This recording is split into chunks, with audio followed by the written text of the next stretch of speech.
ಜೀ ಹೇಳ್ರಿ ಹೇಳ್ರಿ. ಏನು ಹೇಳ್ತಾಳೆ? ಹೇಳುವ.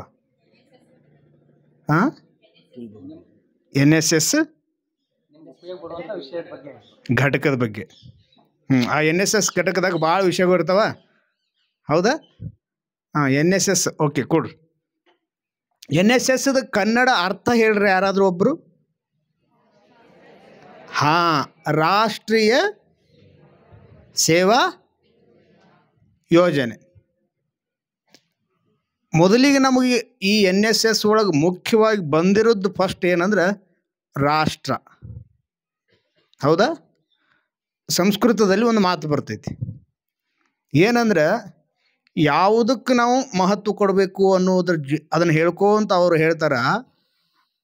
ಜಲಬಿಂದು ನಿಪಾತೇನ ಕ್ರಮಶಃ ಪೂರ್ಯತೆ ಘಟಃ. ಜಲಬಿಂದು ನಿಪಾತೇನ ಕ್ರಮಶಃ ಪೂರ್ಯತೆ ಘಟಃ ಸಹೇತು ಸರ್ವ ವಿದ್ಯಾನಾಂ ಧರ್ಮಸ್ಯ ಚ ಧನಸ್ಯ ಚ ಅಂತೇಳಿ ಒಂದು ವಾಕ್ಯ.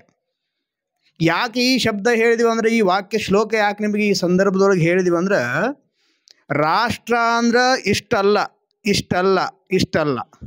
ರಾಷ್ಟ್ರ ಅಂದರೆ ಎಷ್ಟು ವಿಶಾಲವಾಗಿದ್ದು. ಕೇವಲ ರಾಷ್ಟ್ರ ಅಂದರೆ ಇದೊಂದು ಯಡೂರವಾಡಿ ಇದೊಂದು ರಾಷ್ಟ್ರ ಅಲ್ಲ. ನಮ್ಮದೊಂದು ಇದೊಂದು ತಾಲೂಕು ಚಿಕ್ಕೋಡಿ ಇದೊಂದು ರಾಷ್ಟ್ರ ಆಕೈತಿ. ಕರ್ನಾಟಕ ಒಂದು ರಾಷ್ಟ್ರ ಆಕೈತಿ. ರಾಷ್ಟ್ರ ಅಂದರೆ ಸಮಗ್ರವಾಗಿರುವಂಥ ಮಾನವ ಸಂಕುಲವನ್ನು ಹೊಂದಿರುವಂಥದ್ದಕ್ಕೆ ರಾಷ್ಟ್ರ ಅಂಥೇಳಿ ಸಂಸ್ಕೃತದ ಅನೇಕ ಅರ್ಥಗಳಲ್ಲಿ ಹೇಳ್ತಾರೆ. ನಾವು ಸಾಮಾನ್ಯವಾಗಿ ಬಳಸೋದು ಒಂದಕ್ಕೆ ರಾಷ್ಟ್ರ ಅಂಥೇಳಿ ಸಾಮಾನ್ಯವಾಗಿ ಬಳಸ್ತೀವಿ. ಆದರೆ ಸಂಸ್ಕೃತ ಶಬ್ದಗಳಲ್ಲಿ ಸಂಸ್ಕೃತಕ್ಕೆ ಅರ್ಥಗಳು ಅನಂತ ಅರ್ಥಗಳನ್ನು ಕೊಡ್ತಾವಲ್ಲ. ರಾಷ್ಟ್ರ ಅಂದ್ರೆ ಅದು ಇಡೀ ಮಾನವ ಸಂಕುಲವನ್ನು ಹೊಂದಿರುವಂಥ ಒಂದು ಗುಂಪಿಗೆ ಅದಕ್ಕೆ ರಾಷ್ಟ್ರ ಅಂಥೇಳಿ ಸಂಸ್ಕೃತದಲ್ಲಿ ಹೇಳ್ತಾರೆ. ಸ್ವಯಂ ಸೇವಕರು, ನೀವೆಲ್ಲರೂ ಈಗ ಮಾತಾಡುವಾಗ ಸ್ವಯಂ ಸೇವಕಿ ಬಂದು ಪುಷ್ಪಮಾಲಿಕೆಯನ್ನು ಕೊಡ್ತಾರೆ, ಸ್ವಯಂ ಸೇವಕ ಬಂದು ಪುಸ್ತಕವನ್ನು ಅರ್ಪಣೆ ಮಾಡ್ತಾರೆ. ಸ್ವಯಂ ಸೇವಕರು, ರಾಷ್ಟ್ರೀಯ ಸ್ವಯಂ ಸೇವಕರು ಯಾವಾಗ ಆಗ್ತದೆ ಅಂದ್ರೆ, ಫಸ್ಟ್ ನಮ್ಮ ಸೇವೆ ಮಾಡ್ಕೊಳಕ್ಕೆ ನಮಗೆ ಬರಬೇಕು. ನಮ್ಮ ತಾಟ್ನೊಳಗೆ ಒಂದು ಸಣ್ಣ ನೊಣ, ದೊಡ್ಡದ ಒಂದು ಎಮ್ಮೆ ಕರ ಬಿದ್ದೈತಿ, ಆದರೆ ಮಂದಿ ತಾಟ್ನಾಗ ಬಿದ್ದಿರುವಂಥ ಸಣ್ಣ ನೊಣ ನಮಗೆ ಕಾಣ್ತೈತಿ ಅಂದ್ರೆ ಅವರು ಸ್ವಯಂ ಸೇವಕರಾಗೋದಿಲ್ಲ. ಸ್ವಯಂ ಸೇವಕರು ಯಾವಾಗ ಆಗ್ತಾರಂದ್ರೆ, ಫಸ್ಟ್ ನಾವು ಸ್ವಯಂ ಅಂದ್ರೆ ನಮ್ಮದೇ. ಆ ಶ್ಲೋಕ ಇಲ್ಲಿ ಯಾಕೆ ನಿಮಗೆ ಹೇಳಿದೀವಿ ಅಂದ್ರೆ, ಒಂದು ಪ್ರಸಂಗ, ಯಾವುದೇ ವಿದ್ಯೆ ಆಗಲಿ, ಯಾವುದೇ ಧರ್ಮ ಆಗಲಿ, ಯಾವುದೇ ಧನಗಳಾಗಲಿ, ಅಂದ್ರೆ ಧನ ಅಂದರೆ ರೊಕ್ಕ, ರೂಪಾಯಿ, ಸಂಪತ್ತು, ಆನಂತರ ಯಾವುದೇ ಸೇವೆಗಳಾಗಲಿ ಯಾವತ್ತೂ ಒಂದೇ ಸರ್ತಿಗೆ ನಮಗೆ ದೊಡ್ಡದಾಗಿ ಸಿಗಕ್ಕೆ ಸಾಧ್ಯವಿಲ್ಲ. ಜಲಬಿಂದು ನಿಪಾತೇನ ಕ್ರಮಶಃ ಪೂರ್ಯತೆ ಘಟ. ಒಂದು ಕೊಡ ತುಂಬಬೇಕಾಗಿತ್ತಂದ್ರೆ ಚಾವಿ ಬಡ್ಡಾಗಿ ಇಟ್ಟು ಚಾವಿ ಚಾಲೂ ಮಾಡಿ ಕೂಡಲೇ ತುಂಬ್ತೈತಿ ಏನ್ರದು? ಸಮಾಧಾನವಾಗಿ ನೀರು ಬಿದ್ದ ಮೇಲೆ ಆಮೇಲೆ ಅದು ತುಂಬತೈತಿ. ಹೆಂಗೋ ಹಂಗೆ ರಾಷ್ಟ್ರೀಯ ಸ್ವಯಂ ಸೇವಕ, ರಾಷ್ಟ್ರೀಯ ಅಂದಾಗ ನಮಗೆ ಒಂದು ಶಬ್ದ ಬಂದ ತಕ್ಷಣ ನಮಗೇನು ತಲೆಯಾಗಿ ಬರ್ಬೇಕಂದ್ರೆ, ವಿಶಾಲವಾಗಿರುವಂಥದ್ದು ಆಗಬೇಕಾಗಿತ್ತು ಅಂದರೆ ಫಸ್ಟ್ ಸಣ್ಣ ಸಣ್ಣ ವಿಷಯಗಳ ಕಡೆ ನಾವು ಗಮನ ಕೊಡಬೇಕು. ನಾವೆಲ್ಲರೂ ಈಗ ನೀವು ವಿದ್ಯಾರ್ಥಿಗಳಾಗಿರೋದ್ರಿಂದ ಸಣ್ಣ ಸಣ್ಣ ವಿಷಯಗಳ ಕಡೆ ಗಮನ ಕೊಟ್ಟಿರಿ ಅಂದರೆ ದೊಡ್ಡದಕ್ಕೆ ನಾವು ಗುರಿಯನ್ನು ಇಟ್ಕೊಳ್ಬೋದು. ಈಗ ದೊಡ್ಡದ ಗಿಡ ಕಡಿಬೇಕಾದ್ರೆ ನಾವು ಗಿಡ ಈಗ ಹತ್ತಬೇಕಂತೇಳಿ ಮ್ಯಾಲೆ ಅಲ್ಲೇ ಹತ್ತಬೇಕಂತ ಹೇಳಿ ನಾವು ವಿಚಾರ ಮಾಡಿದ್ರೆ ಡೈರೆಕ್ಟ್ ಜಿಗಿತೀರಿ ಯಾರಾದರೂ? ಸಣ್ಣದ ಬಡ್ಡಿ ಬೇರಿಗೆ ನಾವು ಗಂಟು ಬೀಳಬೇಕು. ದೂರದ್ದು ನಾವು ವಿಚಾರ ಮಾಡ್ಬೋದು, ದೊಡ್ಡದನ್ನು ನಾವು ಆಲೋಚನೆ ಮಾಡ್ಬೋದು. ಅದಕ್ಕೆಲ್ಲದಕ್ಕೂ ಮೂಲ ಅಂದ್ರೆ ಸಣ್ಣ ಸಣ್ಣ ವಿಷಯಗಳು. ರಾಷ್ಟ್ರೀಯ ಸ್ವಯಂ ಸೇವಕ ಸಂಘ ಅಂಥೇಳಿ ನಾವು ಅಲ್ಲಲ್ಲೇ ನೋಡಿರ್ತೀವಿ. RSS ಆಗಿರ್ಬೋದು, NSS ಆಗಿರ್ಬೋದು, ಹಿಂಗೆ ಅನೇಕ ಕ್ಯಾಂಪ್ಗಳು ನಾವು ನೋಡ್ತೀವಿ. ದೊಡ್ಡ ದೊಡ್ಡ ಸಂಘಟನೆಗಳಿಗೆ ಹೋಗಿ ನಾವು ದೊಡ್ಡವರು ಆಗ್ಬೇಕಂದ್ರೆ ದೊಡ್ಡವರು ಡೈರೆಕ್ಟಾಗಿ ಆಗಂಗಿಲ್ಲ. ಇಂತಹ ಕಾಲೇಜುಗಳಲ್ಲಿ, ಶಾಲೆಗಳಲ್ಲಿ ನಾವು ಮಾಡಿರುವಂತಹ NSS ಕ್ಯಾಂಪ್ಗಳಲ್ಲಿ ಕಲಿತಿರುವಂಥ ವಿದ್ಯೆಗಳೆಲ್ಲ ಕೂಡಿದಾಗ ನಮಗೆ ದೊಡ್ಡ ಮಟ್ಟಕ್ಕೆ ಕರ್ಕೊಂಡು ಹೋಗ್ತಾವೆ. ಸಹೇತು ಸರ್ವ ವಿದ್ಯಾನಾಂ ಧರ್ಮಸ್ಯ ಚ ಧನಸ್ಯ ಚ. ಸರ್ ಹೇಳ್ತಾರೆ ತುಳಿಬೇಡ್ರಿ ನೀವು, ಸುಮ್ಕೊಳ್ರಿ ಆರಾಮ. ಧರ್ಮಸ್ಯ ಚ ಧನಸ್ಯ ಚ, ಧರ್ಮ ಆಗಿರ್ಬೋದು, ರೊಕ್ಕ ಆಗಿರ್ಬೋದು ಮತ್ತು ವಿದ್ಯೆ ಆಗಿರ್ಬೋದು, ಇವು ಮೂರು ಡೈರೆಕ್ಟಾಗಿ ಸಿಗಂಗಿಲ್ಲ ಅಂತ ಹೇಳ್ತಾರೆ ಅವ್ರು. ಯಾವಾಗಲೂ ಕೊಡ ಹೆಂಗೆ ಸಾವಕಾಶ ತುಂಬತೈತೋ ಹಂಗೆ ವಿದ್ಯಾನೂ ಸಾವಕಾಶ ನಮ್ಮಲ್ಲಿ ಸಂಗ್ರಹ ಆಗ್ತೈತಿ. ಆಮೇಲೆ ರೊಕ್ಕ ಸಂಪತ್ತು ಅದು ಕೂಡ ನಮ್ಗೆ ಒಮ್ಮೆ ಸಿಗಂಗಿಲ್ಲ. ಲಾಟ್ರಿ 1 ಕೋಟಿ ರೂಪಾಯಿ ಒಮ್ಮೆ ಸಿಗಂಗಿಲ್ಲ ಯಾರಿಗೆ. ಸಮಾಜದಲ್ಲಿ ದುಡಿಬೇಕು, ಗಳಿಸ್ಬೇಕು, ಎಲ್ಲವನ್ನು ಮಾಡಿದಾಗ ಅದು ನಮಗೆ ಹತ್ರ ಸಂಗ್ರಹ ಆಕೈತಿ ಸಂಪತ್ತು. ಹಂಗೆ ಸ್ವಯಂ ಸೇವಕರು ಏನು ಮೊದಲಿಗೆ ಮಾಡಬೇಕಂದ್ರೆ ನಮ್ಮ ಸ್ಥಳಗಳನ್ನು ನಾವು ಸ್ವಚ್ಛ ಇಟ್ಕೋಬೇಕು. ಹೌದಾ? ನೀವು ಇಲ್ಲೇನು 50 ಜನ ಬಂದ್ರಲ್ಲ, ನಿಮಗೆ ನೀವು ಹೌದು ಅನ್ಬೋದು, ಸುಳ್ಳು ಅನ್ಬೋದು, ಲಕ್ಷ ಕೊಡ್ರಿ. 50 ಜನರೊಳಗೆ ನಿಮ್ಮ ಮನ್ಯಾಗ ನೀವು ಕಸ ಹೊಡ್ಯಾಕೆ ಹಿಂದೆ ಮುಂದೆ ನೋಡ್ತೀರಿ. ನಿಮ್ಮ ಅವ್ವ, ನಿಮ್ಮ ಅಕ್ಕ, ತಂಗಿ ಯಾರೋ ಒಬ್ರು ಕಸ ಹೊಡಿ ಅಂದ್ರೆ ಹೋಗಿ ನಂಗೆ ಅಭ್ಯಾಸ ಐತಿ. ಹೌದಾ? ಗಂಡು ಮಕ್ಕಳಂತೂ ನಿಮ್ಮ ಮನ್ಯಾಗ ನೀವು ಕಸ ಹೊಡೆದದ್ದು ಹಿಸ್ಟ್ರಿನೇ ಇರಂಗಿಲ್ಲ. ಯಾರೋ ಅಪ್ಪಿ ಒಬ್ಬರು ನಿಮ್ಮ ಮುಂದೆ ಅಂಗಳ ಕಸ ಹೊಡಿತೀವಿ. ಮನೆಯೊಳಗೆ ದನ ಕರ ಇದ್ದವರು ಒಂದಿಷ್ಟು ಅಲ್ಲಿ ಕಸ ಹೊಡೆದಿರಬಹುದು. ಆದ್ರೆ ನಿಮ್ಗೆ ಯಾಕೆ ಈ ಮಾತು ಹೇಳಿದೆವು ಅಂದ್ರೆ, ಸ್ವಯಂ ಸೇವಕರ ಸಂಘ ಕಟ್ಟಬೇಕಾಗಿತ್ತಂದ್ರೆ ಮೊದಲು ನಾವು ಸ್ವಯಂವರಾಗಿ ಸೇವಕರಾಗಬೇಕು. ಎದಕ್ಕೆ ಸೇವಕರಾಗಬೇಕು? ನಾವಿರುವಂಥ ಜಾಗ, ನಾವಿರುವಂಥ ಸ್ಥಳ, ನಾವು ಕಲಿಯುವಂಥ ಶಾಲೆ, ನಾವಿರುವಂಥ ಊರು, ನಾವು ವಾಸಿಸುವಂಥ ಪ್ರಕೃತಿಯನ್ನು ನಾವು ಸ್ವಚ್ಛವಾಗಿ ಮಾಡುವಂಥ ಕೆಲಸ ನಾವು ಯಾವಾಗ ಶುರು ಮಾಡ್ತೀವಿ ಅಂದ್ರೆ ಆವಾಗ ನಾವು ಸ್ವಯಂ ಸೇವಕರಾಗಿ ಪರಿವರ್ತನೆ ಆಗ್ತೀವಿ. ಸ್ವಯಂ ಸೇವಕರಾಗಿ ಪರಿವರ್ತನೆ ಆಗ್ತೀವಿ. ಅದಕ್ಕೆ NSS ರಾಷ್ಟ್ರೀಯ ಸ್ವಯಂ ಸೇವಕರಾಗೋದು. ಈ ರಾಷ್ಟ್ರ ಅಂದಾಗ ನಾವು ಅಖಂಡವಾಗಿರುವಂಥ ಭಾರತವನ್ನು ನಾವು ಪರಿಕಲ್ಪನೆಗೆ ತೆಗೆದುಕೊಳ್ಬೇಕಾಗ್ತೈತಿ. ಮತ್ತೊಂದು ಮಾತು ಸಂಸ್ಕೃತದಲ್ಲಿ ಬರ್ತದೆ. ಈ NSS ಕ್ಯಾಂಪ್ ಅಥವಾ ಈ ರಾಷ್ಟ್ರೀಯ ಸ್ವಯಂ ಸೇವಕ ಸಂಘ ಯಾಕೆ ಹುಟ್ಕೊಳ್ತು ಅಂದ್ರೆ, ಯಾವುದೋ ಒಂದು ಊರಾಗ ಒಂದು ಗ್ರೌಂಡೋ, ಒಂದು ಶಾಲೆ ಆವರಣನೋ ಅಥವಾ ಯಾವುದೋ ಒಂದು ಜಾಗ ಹೊಲಸೈತಿ, ಅದನ್ನು ಸ್ವಚ್ಛ ಮಾಡೋ ಸಂಬಂಧ ಇದು ಹುಟ್ಕೊಳ್ಳಿಲ್ಲ. ಅಖಂಡ ಭಾರತವನ್ನು ಸ್ವಚ್ಛ ಮಾಡ್ಬೇಕನ್ನುವಂಥ ಮಹಾನ್ ಉದ್ದೇಶವನ್ನು ಇಟ್ಕೊಂಡೆ ಹುಟ್ಕೊಳ್ತಿದ್ವಿ. ಅಖಂಡ ಭಾರತವನ್ನು ಸ್ವಚ್ಛ ಮಾಡಬೇಕಾಗಿತ್ತು ಅಂದ್ರೆ ನೀವು ಹೋಗಿ ಅಖಂಡ ಭಾರತ ಸ್ವಚ್ಛ ಮಾಡೋಕ್ಕೆ ಸಾಧ್ಯ ಐತೇನು? ಇಲ್ಲ. ಅಖಂಡ ಭಾರತ ಸ್ವಚ್ಛ ಮಾಡೋಕ್ಕೆ ಯಾವಾಗ ಸಾಧ್ಯ ಐತೆ ಅಂದ್ರೆ, ನೀವು ನಿಮ್ಮ ಗ್ರಾಮ ಸ್ವಚ್ಛ ಮಾಡ್ಕೋತೀರಿ, ಮತ್ತೊಬ್ಬರು ಅವ್ರ ಗ್ರಾಮಗಳನ್ನ ಸ್ವಚ್ಛ ಮಾಡ್ಕೋತಾರೆ, ಮಗದೊಬ್ಬರು ತಮ್ಮ ಗ್ರಾಮಗಳನ್ನ ಸ್ವಚ್ಛ ಮಾಡ್ಕೊಂಡಾಗ ಇಡೀ ಭಾರತ ದೇಶನೇ ಸ್ವಚ್ಛ ಆಗ್ತೈತಲ್ಲ. ಅದಕ್ಕೆ ರಾಷ್ಟ್ರೀಯ ಸಂಘ, ಸ್ವಯಂ ಸೇವಕರು, NSS ಅದೇ ಒಂದು ಉದ್ದೇಶ, ಮೂಲ ಉದ್ದೇಶ. ಅದಕ್ಕೆ ಪ್ರತಿ ವರ್ಷ ನಿಮ್ಮ ಶಾಲೆಯೊಳಗೆ KLE ಕಾಲೇಜಿನೊಳಗೆ ಶಿಕ್ಷಕರು ಭಾಳ ಕಷ್ಟಪಟ್ಟು ಅನೇಕ ಜನ ಶಿಕ್ಷಕರು ನಿಮ್ಮ ಜೊತೆಗೆ ಇದ್ದು ನಿಮ್ಗೆ ಹೇಳ್ಕೋತ, ಈಗ ಯಾರೋ ಆ ಕಡೆಯಿಂದ ಬರುವಾಗ 1-2 ಹುಡುಗರು ಏನೋ ಮರ ಇವತ್ತು ನಿದ್ದೆ ಮಾಡೋಕ್ಕೆ ಬಿಡಲಿಲ್ಲ ಆತ. ಯಾರೋ 1-2 ಬಂದರು. ಇವತ್ತು ನಾವು ಅಲ್ಲಿ ಬಂದು ಕುಂತಿದ್ದೀವಲ್ಲ, ಮ್ಯಾಗಿಂದ ಹಿಂಗೆ ಇಳ್ಕೊಂಡು ಬಂದ್ರೇನವರು, ಏನು ಇವತ್ತು ನಿದ್ದೆ ಮಾಡೋಕ್ಕೆ ಬಿಡಲಿ ಬಿಡೋ ಮರ ಅಂತ ಹೇಳ್ತಿದ್ದ ಇನ್ನೊಬ್ಬಗ. ಶಿಕ್ಷಕರು ಅನ್ನೋದು ಅದಕ್ಕೆ ಯಾವುದು ಮಾಡ್ಬೇಕಂತ ಅನಿಸ್ತೈತಿಲ್ಲ ನಿಮ್ಮ ವಯಸ್ಸಿನಾಗ, ಅದನ್ನು ಮಾಡಬೇಡ ಅಂತ ಹೇಳೋರ ಶಿಕ್ಷಕರಾಕಾರ. ಈ ವಯಸ್ಸಿನಾಗ ಏನು ಮಾಡ್ಬೇಕು ಅನ್ನಿಸ್ತಿರ್ತೈತಿವೋ ನಿಮಗೆ, ಅದನ್ನು ಮಾಡಬೇಡ್ರ ಅಂತ ಹೇಳೋರೇ ಶಿಕ್ಷಕರಾಕಾರ, ಬೇರೆ ಯಾರು ಶಿಕ್ಷಕರಾಗಂಗಿಲ್ಲ. ನಿಮಗೆ ಏನು ಮಾಡ್ಬೇಕು ಅದನ್ನ ಮಾಡಕ್ಕೆ ಬಿಟ್ರೆ ಅಂದ್ರೆ ಶಿಕ್ಷಕರು ಅನ್ನಂಗಿಲ್ಲ ಅವ್ರಿಗೆ. ನೀವು ಎಲ್ಲರೂ ತಲೆ ಮೇಲೆ ಟೋಪಿ ಹಾಕೊಂಡ್ರೆ ನೋಡಿ, ಯಾವ ಕಲರ್ ಅದಾವ? ಎಲ್ಲೋ ಕಲರ್ ಅಂದ್ರೆ ಜ್ಞಾನಕ್ಕೆ ಸಂಕೇತ. ಅದು ಹಳದಿ ಕಲರ್ ಗುರುಗ್ರಹದ ಸಂಕೇತ. ಯಾವ ವ್ಯಕ್ತಿ ಹಳದಿ ಕಲರ್ ಬಟ್ಟೆ ಹಾಕೊಳ್ಳೋದಾಗಿರ್ಬೋದು, ಹಳದಿ ಕಲರ್ ವಸ್ತುಗಳನ್ನು, ಹಳದಿ ಕಲರ್ ಹಣ್ಣು ಹಂಪಲುಗಳನ್ನು ದಾನ ಮಾಡೋದಾಗಿರ್ಬೋದು, ಇಂಥವು ಯಾರು ಮಾಡ್ತಾರೋ ಅವರಿಗೆ ಜ್ಞಾನ ಪ್ರಾಪ್ತಿ ಆಗ್ತೈತಿ. ಗುರುಗ್ರಹದ ಸಂಕೇತ ಜ್ಯೋತಿಷದೊಳಗೆ ಬರುತ್ತೆ. ಸುಮ್ಮನೆ ನಾವು ಕತೆ ಹೇಳಕತ್ತಿಲ್ಲ ನಿಮಗಿಲ್ಲಿ. ಜ್ಯೋತಿಷದೊಳಗೆ ಗುರುಗ್ರಹದ ಸಂಕೇತ ಹಳದಿ ಕಲರ್. ಹಾಗಾಗಿ ಜ್ಞಾನಕ್ಕೆ ಸಂಕೇತವಾಗಿರುವಂಥದ್ದು ಆ ಹಳದಿ ಕಲರು.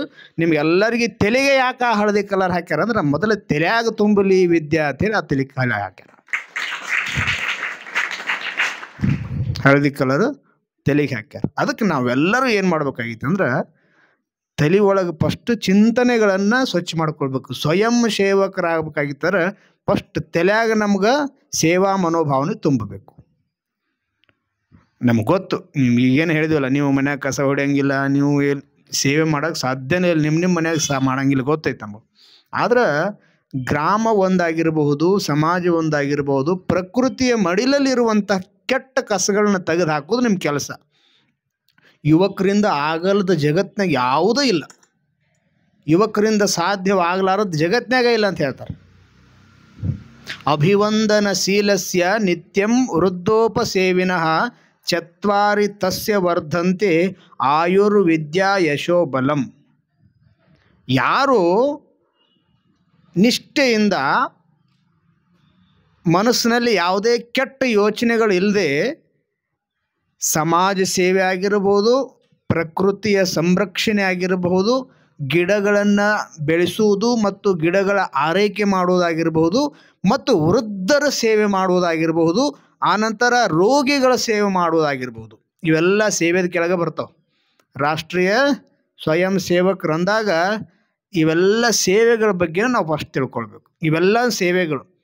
ಸೇವೆ ಅಂದರೆ ಕೇವಲ ಒಂದು, ನೀವು ನಾನು ನಿಮ್ಗೆ ಹೇಳ್ತೀವಲ್ಲ, ಈಗ 7 ದಿವಸ ಕ್ಯಾಂಪ್ ನಿಮ್ದು ನಿನ್ನೆ ಶುರು ಆಗೈತಿ, ಇನ್ನು 25 ತನಕ 27 ತನಕ ನಿಮ್ಮ ಕ್ಯಾಂಪ್ ಅಂದ್ರೆ ಈ ಕ್ಯಾಂಪ್ನಾಗ ಇರೋ ತನಕ 7 ದಿವಸ ನೀವು ಸೇವೆ ಮಾಡಿರಿ. ನೀವು ಸ್ವಯಂ ಸೇವಕರು ಆಗಂಗಿಲ್ಲ.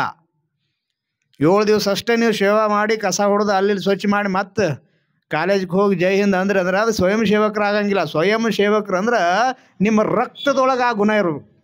ನಿಮ್ಮ ನರನಾಡಿಗಳಲ್ಲಿ ಸ್ವಯಂ ಸೇವಕನ ಗುಣ ತುಂಬಬೇಕು. ಇದನ್ನು ನಿಮಗೆ ಒಂದು ವಾರ ಮಾಡಿ ಚೈನಿ ಮಾಡಿ ಎಂಜಾಯ್ ಮಾಡಿಸಿ ಕಳ್ಸೋಕೆ ಇದನ್ನು ಮಾಡಿಲ್ಲ. ಈ 7 ದಿನ ನಿಮ್ಮ 7 ಜನ್ಮಕ್ಕೂ ಇದರ ಜ್ಞಾನ ಇರಲಿ ಅಂತ ಹೇಳಿ ತಲೆಗಿಟ್ಕೊಂಡು ಮಾಡ್ಯಾರ. 7 ಜನ್ಮಕ್ಕೂ ಇರ್ಬೇಕು. 7 ಜನ್ಮ ಅಲ್ಲ, 7 ದಿನ ಇರೋದು ಕಷ್ಟ ಐತೆ ನಮಗೆ ವರ್ತಮಾನದ ಪರಿಸ್ಥಿತಿ. ಅದ ಒಂದು ಚಲೋ ಪಿಕ್ಚರ್ ಬಿಡುಗಡೆ ಆಗೈತೆ. ನೀನು ಯಾವುದು ಶುಕ್ರವಾರ ಪಿಕ್ಚರ್ ಯಾವುದು ಬಿಡುಗಡೆ ಆಗೈತೆ ನೋಡ್ರಿ. ಪುಷ್ಪ 2.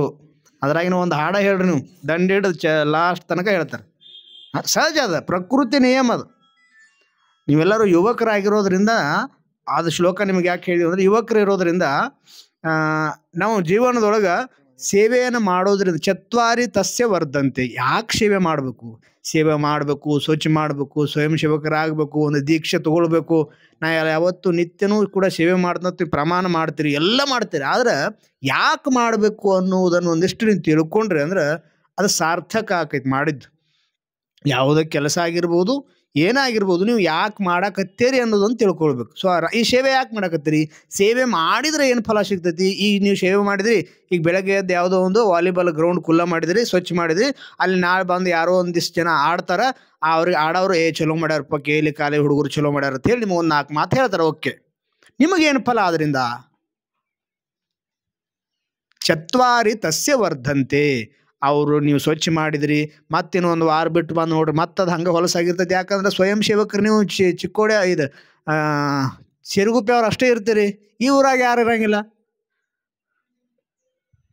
ನೀವು ಸ್ವಯಂ ಸೇವಕರು ನೀವು ಮಾಡುವುದು ಅಷ್ಟೇ ಅಲ್ಲದೆ ನೀವು 10 ಜನರ ಕಡೆಯಿಂದ ಮಾಡಿಸುವಂಥ ಕೆಪಾಸಿಟಿ ಯಾವಾಗ ಬರ್ತೈತೋ ಅವಾಗ ನೀವು ಪರ್ಫೆಕ್ಟ್ ಆಗಿರುವಂಥ ಸ್ವಯಂ ಸೇವಕರಾಗ್ತೀರಿ.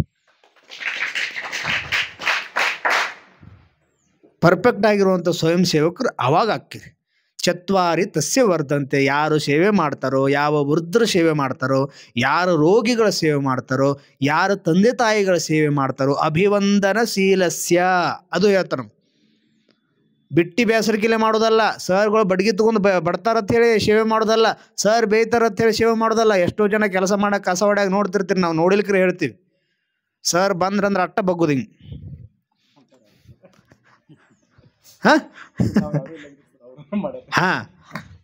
ಆ ಗುಣ ಬೇಕು, ಆ ಗುಣ ಬೇಕು. ಯಾರೋ ಹೇಳ್ತಾರಂತ ಮಾಡೋದಲ್ಲ, ಯಾರೋ ನೋಡ್ತಾರಂತ ಮಾಡೋದಲ್ಲ, ಯಾರ ಕಡೆಯಿಂದ ಶಬಾಷಿಗಿರಿ ತೊಗೊಳಕ್ಕೆ ಮಾಡೋದಲ್ಲ, ಯಾರೋ ಬೇಯ್ತಾರಂತ ಅಂಜಿ ಮಾಡೋದಲ್ಲ. ಅಭಿವಂದನಶೀಲಸ್ಯ, ಮನಸ್ತೃಪ್ತಿಯಿಂದ ಮಾಡೋದು. ನಾವು ನಮ್ಮ ಮನಸ್ಸಿನಿಂದ ನಾವು ಮಾಡಿದ್ವಿ ಅಂದ್ರೆ ಅದಕ್ಕೆ ಫಲ ಸಿಗ್ತಾವೆ. ಯಾವ್ಯಾವ ಫಲ ಅಂದ್ರೆ ಆಯುರ್ವಿದ್ಯಾ ಯಶೋ ಬಲಂ, 4 ಫಲ ಸಿಗ್ತಾವಂತ. ಹಿಂಗೆ ನಿತ್ಯವಾಗಿ ಅತಿ ಶ್ರದ್ಧೆಯಿಂದ ಸೇವೆ ಮಾಡೋದ್ರಿಂದ. ನೀವೆಲ್ಲರೂ ಈ ಊರು ಸೇವೆ ಮಾಡಿರಲ್ಲ, ಆ ವಾಲಿಬಾಲ್ ಸೇವೆ ಮಾಡಿರಲ್ಲ, ವಾಲಿಬಾಲ್ ಗ್ರೌಂಡ್ ಎಲ್ಲ ಸ್ವಚ್ಛ ಮಾಡಿರಲ್ಲ, ಅದೊಂದು ಸೇವೆ. ಅದು ಸ್ಥಳ ಸೇವಾ ಅಂತ ಕರೀತಾರೆ. ಸ್ಥಳ ಸೇವಾ ಅಂತ ಹೇಳಿ ಕರೀತಾರೆ ಅದಕ್ಕೆ. ಆ ಸ್ಥಳ ಸೇವೆ ಮಾಡಿರೋದ್ರಿಂದ ಆ ಜಾಗದೊಳಗೆ ಯಾರು ಕೆಲಸ ಮಾಡ್ತಾರೋ, ಆ ಸ್ಥಳವನ್ನು ಯಾರು ಉಪಯೋಗಿಸ್ತಾರೋ ಅವ್ರ ಮನಸ್ಸಿನೊಳಗೆ ಒಂದು ಕ್ಷಣ ಹಿಂಗೆ ಬಂದು ಹೋಗ್ತೈತಿ. ಎಷ್ಟು ಸ್ವಚ್ಛ ಮಾಡೋ ಮರ ಹುಡುಗರು ಸಾಕು. ಅವ್ರೇನು ನಿಮ್ಗತ್ಲೆ ಬಂದು ಒಂದು ನಿಮ್ಮೆಲ್ಲರನ್ನು ಕರೆಸಿ ನಿಮಗೆಲ್ಲ ಚಲೋ ಸ್ವಚ್ಛ ಮಾಡ್ಯಾರಪ್ಪ, ಚಲೋ ಆಗಲಿ ನಿಮಗೆಲ್ಲ ಹಿಂಗೇನು ಹೇಳೋದಿಲ್ಲ. ಅವ್ರ ಮನಸ್ಸಿನಾಗ ಒಂದು ಕ್ಷಣ ಹಿಂಗೆ ಬಂದು ಹಿಂಗೆ ಹೋದ್ರೆ ಸಾಕು. ಹುಡುಗರು ಕೇಳಿ ಹುಡುಗರು ಎಷ್ಟು ಸ್ವಚ್ಛ ಮಾಡಿ ನೋಡಪ್ಪ, ಮುಗದೋದು. ಅವೆಲ್ಲ ಹಾರೈಕೆಗಳು ಕೂಡಿ ನಿಮ್ಗೆ ಆ 4 ಫಲ ಸಿಗ್ತಾವೆ. ಯಾವಂದ್ರೆ ಒಂದೇದು ಆಯುರ್ವಿದ್ಯಾ ಯಶೋ ಬಲಂ. ಒಂದೇದು ಆಯಸ್ ಹೆಚ್ಚಾಕೈತೆ. ಆಯಸ್ ಹೆಂಗೆ ಹೆಚ್ಚಾಕೈತಿ? ಬರೀ ನಾವು ಗುಡ್ಡಿ ವಿದ್ಯೆ ಅಂತ ಹೇಳಿ ತೆಲುಗುದಾಗ ಹೇಳ್ತಾರೆ, ಗುರುಲೇನಿ ವಿದ್ಯೆ ಗುಡ್ಡಿ ವಿದ್ಯೆ. ನಾವು ಹಂಗೆ ಏನೋ ಕೇಳ್ಕೋತ ನಾವು ವಿಚಾರ ಮಾಡೋದು ಬೇಡ. ಅದು ಹೆಂಗೆ ಆಕೈತಿ? ಆಯ್ತಪ್ಪ ನೀವು ಹೇಳಿದ್ರಿ ಆಯಸ್ ಹೆಚ್ಚಾಕೈತೆ ಅಂತ ಹೇಳಿ, ಅದು ನಮಗೆ ಹೆಂಗೆ ಆಕೈತೆ ಕನ್ಫರ್ಮ್ ಮಾಡ್ಕೋಬೇಕು. ನಿಮ್ಮ ಜೀವನದಾಗ ಇರುವಂಥದ್ದು ಮುಖ್ಯ ಘಟ್ಟ ಇದು. ಬರೀ ಯಾರೋ ಹೇಳ್ತಾರೆ ಅಂದರೆ ಕತೆ ಕೇಳಿಬಿಡುವಂಥ ವಯಸ್ಸು ನಿಮ್ಮದು ಅಲ್ಲ. 60 ಮ್ಯಾಲೆ 60 ಮ್ಯಾಲೆ ಯಾರು ಇರ್ತಾರಲ್ಲ ಅವ್ರು ಕತೆ ಕೇಳಿ ಒಂದು ಗೋನ್ ಹಾಕಿ ಅಂದ್ರೆ ಓಕೆ ಅವ್ರ ವಯಸ್ಸು ಅದು. ಆದರೆ ನಿಮ್ಮ ವಯಸ್ಸು ಬರೀ ಕೇಳಿಬಿಡೋದಲ್ಲ, ಅದು ಯಾಕೆ ಮಾಡ್ತಾರೆ ಅನ್ನೋದು ಸರ್ಚ್ ಮಾಡಬೇಕು, ರಿಸರ್ಚ್ ಮಾಡಬೇಕು, ಅದ್ರ ಹಿಂದಿರುವಂಥ ತಾತ್ಪರ್ಯವನ್ನು ತಿಳ್ಕೊಳ್ಬೇಕು. ಈಗ ನೀವು ಸೇವೆ ಮಾಡಿದ್ರಿಪ್ಪ, ನಿಮಗೆ ಆಯಸ್ಸು ಹೆಚ್ಚಾಗತ್ತೆ. ಹೆಂಗೆ ಆಯಸ್ಸು ಹೆಚ್ಚಾಗತ್ತೆ? ಊಟ ಮಾಡಿ ತಿಂದು ಕಮ್ಗೆ ಹೊಟ್ಟೆ ತುಂಬ ಕಂಟು ಪೂರ್ತಿ ತಿಂದು ಮಕ್ಕಳು ಹೆಚ್ಚು ದಿನ ಬದುಕ್ತಾನೋ? ಏನು ಕೆಲಸ ಪ್ರತಿನಿತ್ಯ ಹೊಲ್ದಾಗ ಎದ್ದು ದುಡಿಯುವಂಥ ರೈತ ಹೆಚ್ಚು ದಿನ ಬದುಕ್ತಾನೋ? ಯಾಕೆ? ದಿನನಿತ್ಯ ಅವನು ಕೆಲಸ ಮಾಡ್ತಾನೆ, ಶರೀರವನ್ನು ದಂಡನೆ ಮಾಡ್ತಾನೆ. ಶರೀರ ಮರ್ದನಂ ಆಯುಷ್ಯ ವರ್ಧನಂ. ಯಾರು ಶರೀರಕ್ಕೆ ಕಷ್ಟ ಕೊಡ್ತಾರೋ ಅವ್ರ ಆಯುಷ್ಯ ವೃದ್ಧಿ ಆಕೈತಿ. ಈಗಿನ ಕಾಲದಾಗ ಕಡಿಮೆ ಜನ ಕಡಿಮೆ ವಯಸ್ಸಿನಾಗ ಸಾಯೋದು ಯಾಕಂದ್ರೆ ಕೆಲಸ ಇಲ್ಲ ನಮಗೆ. ತಿನ್ನೋದು ಊಟ ಮಾಡೋದು, ಹರ್ಯಾಗೆದ್ದ ಒಂದು ತಾಸು ವಾಕಿಂಗ್ ಮಾಡೋ ಸಹಿತ ಬಿರಿ ಆಗೈತೆ ಎಲ್ಲರಿಗೂ. ಅಂತಹ ಸಂದರ್ಭದೊಳಗೆ ಈಗ ಯಾರು ಹೆಚ್ಚು ದಿವಸ ಬದುಕ್ತಾರೆ ಅಂದರೆ ಕೆಲಸ ಮಾಡಿದವ್ರು ಹೆಚ್ಚು ದಿನ ಬದುಕ್ತಾರೆ. ಅದಕ್ಕಾಗಿ ಆಯಸ್ಸು ನಿಮ್ಮೆಲ್ಲರಿಗೂ ಈಗ ಸೇವೆ ಮಾಡತ್ತೀರ, ಒಂದು ವಾರ ಮಾಡ್ರೆ ಆಗಂಗಿಲ್ಲ. ಒಂದು ವಾರ NSS ಕ್ಯಾಂಪ್ನಾಗ ನೀವು ಸೇವೆ ಮಾಡಿದ್ರೆ ಆಯಸ್ಸು ವೃದ್ಧಿ ಆಗೋದಿಲ್ಲ. ಈ ಒಂದು ವಾರದಲ್ಲಿ ಕಲಿಬೇಕು, ಅದನ್ನು ನಿಮ್ಮ ಜೀವನ ಪರ್ಯಂತರವಾಗಿ ರೂಢಿಸಿಕೊಳ್ಬೇಕು. ಆ ನಂತರ ಆಯುರ್ವಿದ್ಯಾ, ಎರಡನೇದು ಏನು ನಿಮಗೆ ಲಾಭ? ಎರಡನೇದು ವಿದ್ಯೆ ಪ್ರಾಪ್ತಿ ಆಕೈತಿ. ಹೆಂಗೆ ಪ್ರಾಪ್ತಿ ಆಕೈತೆ ಅಲ್ರಿ? ಈ ಗ್ರೌಂಡ್ ಕಸ ಹೊಡೆದ್ರೆ ಇದೆ ಅಂತ ವಿದ್ಯೆ ಬರ್ತದೆ ನಮಗೆ. ನೀವು ಕೇಳ್ಬೋದು, ಇದು ಗ್ರೌಂಡ್ ಒಂದು ಬಿಟ್ಟು 10 ಕಸ ಹೊಡಿತೀವಿ 90% ಕೊಡಕ್ಕೆ ಹೇಳ್ರಿ ಅಂತ ನೀವು ಅನ್ಬೋದು. ಅಲ್ರಿ, 1 ಬಿಟ್ಟು 10 ಗ್ರೌಂಡ್ ಸ್ವಚ್ಛ ಮಾಡ್ತೀವಿ, ವಿದ್ಯಾ ಸಿಗ್ತೈತೆ ಅಂತ ಹೇಳಿರಲ್ಲ, ಒಂದು 90% ಮಾಡ್ಸಕ್ಕೆ ಹೇಳ್ರಿ ಅಂತ. ಹಿಂಗೆ ಅಲ್ಲ, ವಿದ್ಯೆನೂ ಪ್ರಾಪ್ತಿ ಆಕೈತಿ. ಯಾವ ವಿದ್ಯೆ ಅಂದರೆ ಜಗತ್ತಿನೊಳಗೆ ಒಂದೇ ವಿದ್ಯೆ ಇಲ್ಲ. ಜಗತ್ತಿನೊಳಗೆ ಒಂದೇ ವಿದ್ಯೆ ಇಲ್ಲ. 64 ಪ್ರಾಚೀನ ವಿದ್ಯೆಗಳು, ಅದಕ್ಕೆ ತಕ್ಕಂತಹ ಉಪವಿದ್ಯೆಗಳು ಅನೇಕ ಅದಾವೆ, 100 ಅದಾವೆ. ಮುಖ್ಯವಾಗಿ 64 ವಿದ್ಯೆಗಳು ಅದಾವೆ.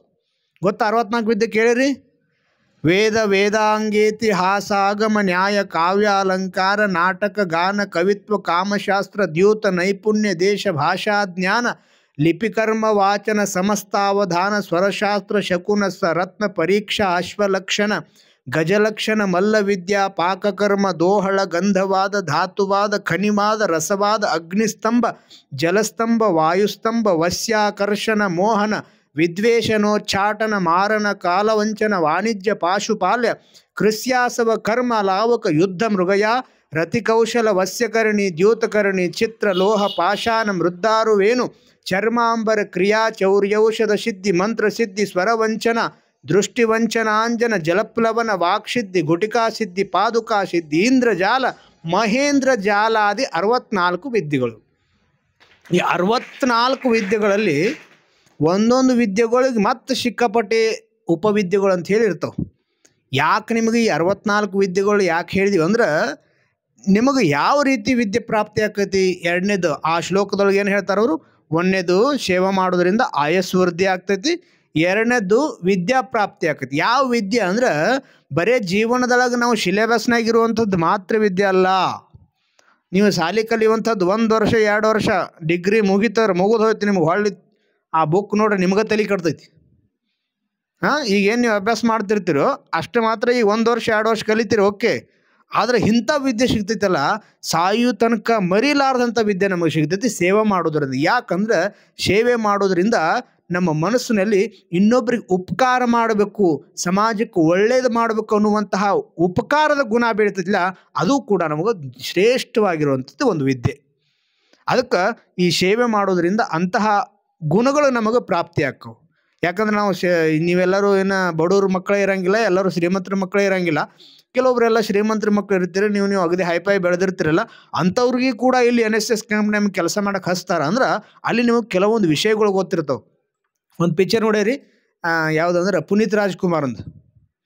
ಅವನು ಸೂರ್ಯನ ನೋಡಿರಂಗಿಲ್ಲ, ಕೋಟ್ಯಾಧಿಪತಿ ಮಗ ಇರ್ತಾನೆ, ಅವನು ಸೂರ್ಯನ ನೋಡಿರಂಗಿಲ್ಲ. ಗೊತ್ತೈತಿ ಯಾವ ಪಿಕ್ಚರ್ ಅದು? ಅರಸು. ನೋಡಿ ಎಷ್ಟು ಬಾರಿ ಅದನಪ್ಪ. ಅರಸು. ಓಕೆ, ನೋಡಬೇಕು, ಪಿಕ್ಚರ್ ನೋಡಬೇಕು. ಪಿಕ್ಚರ್ನಾಗ ಏನು ಮಾಡ್ತಾನವ? ಒಂದು ಹುಡುಗಿನ ಲವ್ ಮಾಡ್ತಾನೆ. ನಿಮಗೆ ತಲೆಯಾಗ ಹಿಂಗೆ ಬಂದಿರುತ್ತೆ, ಒಂದು ಹುಡುಗಿನ ಲವ್ ಮಾಡಿ ಅಂದ್ರೆ ಗುರುಜಿಗೂ ಲವ್ ಅಂತ ಹೇಳ್ರಿಪ್ಪ, ಇದೋ ಒಂದು ದೊಡ್ಡ ಸುದ್ದಿ ಆಕೈತಿ. ಲವ್ ಮಾಡಬೇಕು, ಪ್ರತಿಯೊಬ್ಬರು ಮಾಡಬೇಕು. ಆದ್ರೆ ಅದನ್ನು ಅರ್ಥ ಮಾಡ್ಕೋಬೇಕು. What is the meaning of love? ನೋಡಲ್ಲಿ ಎಷ್ಟು ಮನಸ್ಸಿನಾಗ ನೋಡಿ ಎಷ್ಟು ಎಲ್ಲರ ಹಲ್ಲುಗಳು ಕಾಣಕತ್ತವೆ ಈಗ. ಹಾಂ, ಬರೇ ಒಬ್ಬ ಹುಡುಗ ಒಬ್ಬ ಹುಡುಗಿಯ ಮಧ್ಯೆ ಆಗುವಂಥ ಆಕರ್ಷಣೆ ಲವ್ ಅಲ್ಲ, ಪರಮ ಪ್ರೇಮ ರೂಪಾ ಭಕ್ತಿ. ಸಂಸ್ಕೃತದಲ್ಲಿ ಹೇಳ್ತಾರೆ ಪರಮ ಪ್ರೇಮ ರೂಪಾ ಭಕ್ತಿ. ಒಬ್ಬ ವ್ಯಕ್ತಿ ತಾನು ಮಾಡುವಂತಹ ಕೆಲಸದ ಮೇಲೆ ಇಟ್ಟಿರುವಂಥ ಶ್ರದ್ಧೆಗೆ ಲವ್ ಅಂತ ಹೇಳ್ತಾರೆ. ಒಬ್ಬ ತಾಯಿ ತನ್ನ ಮಗನ ಮೇಲೆ ಇಟ್ಟಿರುವಂತಹ ಮಮತೆಗೆ ಲವ್ ಅಂತ ಹೇಳಿ ಶಬ್ದ ಬಳಸ್ತೀವಿ ನಾವು. ಒಬ್ಬ ತಂದೆ ತನ್ನ ಮಗನ ಮೇಲೆ ಇರುವಂತಹ ಪ್ರೀತಿಯನ್ನು ನಾವು ಲವ್ ಅಂತ ಹೇಳಿ ಬಳಸ್ತೀವಿ. ಒಬ್ಬ ಶಿಷ್ಯ ತಮ್ಮ ಗುರುಗಳ ಮೇಲೆ ಇಟ್ಟಿರುವಂಥ ಭಕ್ತಿಯನ್ನು ನಾವು ಲವ್ ಅಂತ ಹೇಳಿ ಬಳಸ್ತೀವಿ. ಲವ್ ಅಂದರೆ ಬರೇ ಹುಡುಗ ಹುಡುಗಿ ನೋಡ್ರು ಹಾಲು ಕಿಸಿದ್ರು ಅಲ್ವೇ ಅಲ್ಲ. ನಮ್ಮ ಜಗತ್ತಿನಾಗ ಇದೊಂದು ಹುಚ್ಚತನ ಬೆಳೆದು ಬಿಟ್ಟೈತಿ. ಲವ್ ಅನ್ನುವಂಥ ಶಬ್ದ ಕೇಳ್ರು ಅಂದ್ರೆ ಹುಡುಗರು ತಲೆಯಾಗ ಗುಂಗೆ ಇರ್ತೈತಿ, ಇವು ಹಿರಿಯರ ತಲೆಯಾಗ ಏನೋಪ್ಪ ಇದು ಒಂದು ಶಬ್ದ ಕೇಳಿಬಿಟ್ರೆ ಮುಗಿದೋಯ್ತು. ಹಂಗಲ್ಲ, ಅದಕ್ಕೆ ಅರ್ಥ ಭಾಳ ಚಲೋ ಐತಿ. ಪರಮ ಪ್ರೇಮ ರೂಪ ಭಕ್ತಿ. ನೀವು ಯಾರು ಲವ್ ಮಾಡಿಲ್ಲ? ಎಲ್ಲರೂ ಮಾಡಿರ್ತೀರಿ. ಜೀವನದಾಗ ಲವ್ ಮಾಡುವಂಥ ವ್ಯಕ್ತಿಯೇ ಇಲ್ಲ. ತನ್ನ ತಾಯಿಯನ್ನು ಪ್ರೀತಿಸ್ತಾನೆ, ಅದು ಲವ್. ತಂದೆ ತಾಯಿನ ಪ್ರೀತಿಸಂಗಿಲ್ಲ. ಇನ್ನು ನಾವೀಗ ಕೇಳ್ತೀವಿ, ನೀವೆಲ್ಲ ಕಾಲೇಜ್ ಇದನ್ನ ಹೇಳೋಕ್ಕಿಂತ ಮುಂಚೆ ನಾವು ನಿಮಗೆ ಈ ವಿಷಯ ಕೇಳಿದ್ವಿ ಅಂದ್ರೆ ಯಾರೂ ಕೈ ಎತ್ತಂಗಿಲ್ಲ. ನೀವು ಯಾರು ಲವ್ ಮಾಡಿರೋ ಅಂತ ಕೇಳಿದ್ವಿ ಅಂದ್ರೆ ಯಾರು ಎತ್ತಿದ್ರೇನು? ಸಾಧ್ಯ ಗಪ್ ಕೊಡ್ತೀರಿ. ಅಗದಿ ಸಾಜೂರು ಮನುಷ್ಯರು. ಈಗ ನಾ ಇನ್ಕರೆಕ್ಟ್ ನಿಮ್ಗೆ ತಾತ್ಪರ್ಯ ಹೇಳಿದೀವಲ್ಲ, ಆ ಪ್ರಕಾರ ನೀವು ಯಾರಾದರೂ ಲವ್ ಮಾಡಿರಿ? ಪ್ರತಿಯೊಬ್ಬರು ಮಾಡಿರ್ತೀರಿ. ಈಗ ಎಲ್ಲರೂ ಹ್ಞೂ ಮಾಡಿನಂತೀರಿ. ಯಾಕ? ಅದ್ರ ಅರ್ಥ ಗೊತ್ತಿಲ್ಲ ನಮಗೆ. ಪರಮ ಪ್ರೇಮ ರೂಪ ಭಕ್ತಿ. ನಾವು ಮಾಡುವಂತಹ ಕೆಲಸದ ಮೇಲೆ ಶ್ರದ್ಧೆ ಇಟ್ಟಿವಿ ಅಂದ್ರೆ ಅದಕ್ಕೆ ಲವ್ ಅಂತ ಹೇಳಿ ಕರೀತಾರೆ. Habit is a soft bed. ಗಾದಿ ಮನ್ಯಾಗಿರ್ಬೇಕಲ್ಲ. Habit is a soft bed, very easy to enter it but very difficult to get out from that ಅನ್ನೋದು ತಿರಾಗಿಟ್ಕೋ. ಭಾಳ ಸರಳ ಇರ್ತೈತಿ. ನಾವು ಒಂದು ಚಲೋ ಗಾದಿ 10,000 20,000 ಕೊಟ್ಟು ಚಲೋ ಗಾದಿ ತರ್ತೀವಿ. ಅದನ್ನೆಲ್ಲ ನೋಡಿ ಅಗದಿ ಮಸ್ತ್ ಇರ್ತೈತಿ. ಒಂದು 2 ಗೇನ್ ಇರ್ತೈತಿ, ಎತ್ತರ ಒಳಗೆ ಸ್ಪ್ರಿಂಗ್ ಇರ್ತಾವೆ, ಮೆತ್ತಗಿರ್ತೈತಿ. ಇನ್ನು ನೋಡಿ ಅಬಾಬಾ ಭಾರಿ ಐತೆ ಅನಿಸ್ತೈತಿ. ಒಂದು ಸರಿ ಹಿಂಗೆ ಕೂತು ನೋಡ್ಬೇಕು ಅನಿಸ್ತೈತಿ. ಒಂದು ಕ್ಷಣ ನಾವು ಹಿಂಗೆ ಕೂತೀವಿ ಅಂದರೆ ಅಲ್ಲಿ ಆ ಗಾದಿಗಿರುವಂಥ ಶಕ್ತಿ ಏನಂದ್ರೆ ಆಕರ್ಷಣೆ ಇರ್ತೈತಿ ಅಲ್ಲಿ. ಓಹೋ, ಮನಸ್ಸಿಗೆ ಆರಾಮ ಏನು ಸಿಗ್ತೈತಿಲ್ಲ, ಆ ಮನುಷ್ಯ ಮೈ ಮರ್ತು ಬಿಡ್ತಾನೆ. ಅಲ್ಲಿ ಏನು ಕುಣಿತಾನೆ, ಮೆತ್ತಗೆ ಅನಿಸ್ತೈತಿ, ಹಾಯ್ ಅನಿಸ್ತೈತಿ, ಅಲ್ಲೇ ಒಂದು ಈಟ್ ಹಿಂಗೆ ಹೊಳ್ತಾನೆ, ಮುಗೀತು. Very easy to enter it. ಅಲ್ಲಿ ಅದ್ರ ಮೇಲೆ ಕುಂಡ್ರೋದು, ಅದನ್ನು ಅನುಭವಿಸೋದು ಭಾಳ ಈಜಿ ಐತಿ. ಆದ್ರೆ ಅದನ್ನು ಬಿಟ್ಟು ಎದ್ದು ಬರೋದು ಏನೈತಿ ಭಾಳ ಮುಷ್ಕಿಲ್. ಅದು ರಾತ್ರಿ ಮಕ್ಕಳ ಊಟ ಆದ್ಕೂಲೆ ಟಕ್ಕನ ಹೋಗಿ ಒಗಿತೀರಿ, ಗದಿಗೆ ಒಗಿತೀರಲ್ಲ, ಹೊಳತಿರಲ್ಲ. ಬೆಳಗ್ಗೆ ಹೇಳುವಾಗ ಯಪ್ಪ ಅಲಾರಾಮ್ ಹೊಡಿತಾರೆ, ಅದನ್ನು 3 ಸರಿ ಬಂದ್ ಮಾಡೋದು. ಅವ್ವ ಅಪ್ಪ ಎಬಿಸಿರಿ ಅವ್ರನ್ನ ಮನಸ್ಸನ್ನೇ ಬೈಕೋತು ಇರೋದು. Very difficult to get out from that ಅನ್ನೋದು ಇರ್ಬೇಕು ತಲೆಯಾಗ. ಈಗ ನೀವೆಲ್ಲ ಕೂತಾರೆ ಭಾಳ ಚಲೋ ಅನಿಸ್ತೈತಿ ಕರೆ. ಅವು ಒಂದಿಷ್ಟು ತಲೆಯಾಗ ಬರಲಿ. ಪ್ರತಿಯೊಬ್ಬರು ಗುರುಗಳನ್ನು ಗೌರವಿಸ್ಬೇಕು. ಇದು ಎಲ್ಲಿಗೆ ಬಂತು? 2ನೇದಕ್ಕೆ ಬಂದೈತಿ. ಯಾವುದು? 1ನೇದು ಸೇವೆ ಮಾಡೋದ್ರೆ ಏನಾಕತಿ? ಆಯಸ್ಸು ಹೆಚ್ಚಾಕತಿ. 2ನೇದು ವಿದ್ಯಾ ಪ್ರಾಪ್ತಿ ಆಕೈತಿ. ವಿದ್ಯಾ ಯಶಸ್ಸು. 3ನೇದು ಸೇವೆಗಳನ್ನ ಮಾಡೋದ್ರಿಂದ ಯಶಸ್ಸು ಪ್ರಾಪ್ತಿ ಆಕೈತಿ. ಬರೀ NSSನಾಗ ಸೇವೆ ಮಾಡಿದ್ರೆ ಅಷ್ಟ ಅಲ್ಲ. ನೀವು ಮನೆ ಒಳಗೆ ಏನು ಹೇಳ್ತಾನಂದ್ರೆ ವಿದ್ಯಾ ಯಶೋ. ಅದಕ್ಕೆ ಹೇಳ್ತಾನಂದ್ರೆ ಅಭಿವಂದನಶೀಲಸ್ಯ ನಿತ್ಯಂ ವೃದ್ಧೋಪಸೇವಿನಃ. ವೃದ್ಧರನ್ನು, ತಂದೆ ತಾಯಿಗಳನ್ನು, ಆರೋಗ್ಯ ತಪ್ಪಿರುವಂತಹ ಅನಾರೋಗ್ಯವಂತರನ್ನು, ಆನಂತರ ಸಮಾಜದ ಸ್ವಚ್ಛತಾ ಕೆಲಸವನ್ನು ಯಾರು ಮಾಡ್ತಿರೋ ಅವ್ರಿಗೆ ಕೀರ್ತಿ ಹೆಚ್ಚಾಗ್ತದೆ ಅಂತ ಹೇಳ್ತಾರೆ. ಕೀರ್ತಿ ಯಾಕೆ ಹೆಚ್ಚಾಕತಿ ನೋಡ್ರಿ. ಇವತ್ತು ನೀವು ಆ ಗ್ರೌಂಡ್ ಸ್ವಚ್ಛ ಮಾಡಿ ಬಂದರಲ್ಲ, ನಿಮಗಷ್ಟ ಕೀರ್ತಿ ಬರಂಗಿಲ್ಲ, ನಿಮ್ಮನ್ನು ಅಡ್ಮಿಷನ್ ಮಾಡ್ಕೊಂಡಿರುವಂಥ KLE ಕಾಲೇಜಿಗೆ ಕೀರ್ತಿ ಬರ್ತೈತಿ. ಊರನ ಮಂದಿ ಎಲ್ಲನೂ ಆ ಗ್ರೌಂಡ್ ಕಡೆ ಹೋದವರೆಲ್ಲ ಅಬ್ಬಾಬಾಬಾ ಎಷ್ಟು ಸ್ವಚ್ಛ ಆಗಿದ್ದು ಥರ ಅನ್ನೊಬ್ರು ಯಾರು ಹೇಳ್ತಾರೆ, ಹಿಂಗೆ KLE ಕಾಲೇಜ್ ಹುಡುಗರು ಬಂದಿದ್ದು ಇವತ್ತೆಲ್ಲ ಸ್ವಚ್ಛ ಮಾಡ್ಯಾರ. ಯಾರಿಗೆ ಕೀರ್ತಿ ಬಂತು? ನಿಮಗೂ ಬತ್ತು, ನಿಮ್ಮ ಶಿಕ್ಷಕರಿಗೆ ಬತ್ತು. ಅದೆಲ್ಲದಕ್ಕೂ ಮೀರಿ ನಿಮ್ಮ ಶಿಕ್ಷಣ ಸಂಸ್ಥೆ KLE ಶಿಕ್ಷಣ ಸಂಸ್ಥೆಗೆ ಹೆಸರು ಬಂತು. ವಿದ್ಯಾ ಯಶಸ್ಸು. ಸಿಕ್ತ ಯಶಸ್ಸು? ಇದು ಅದರಿಂದ ಸಿಕ್ತು, ಸೇವೆ ಮಾಡೋದ್ರಿಂದ ಸಿಕ್ತ.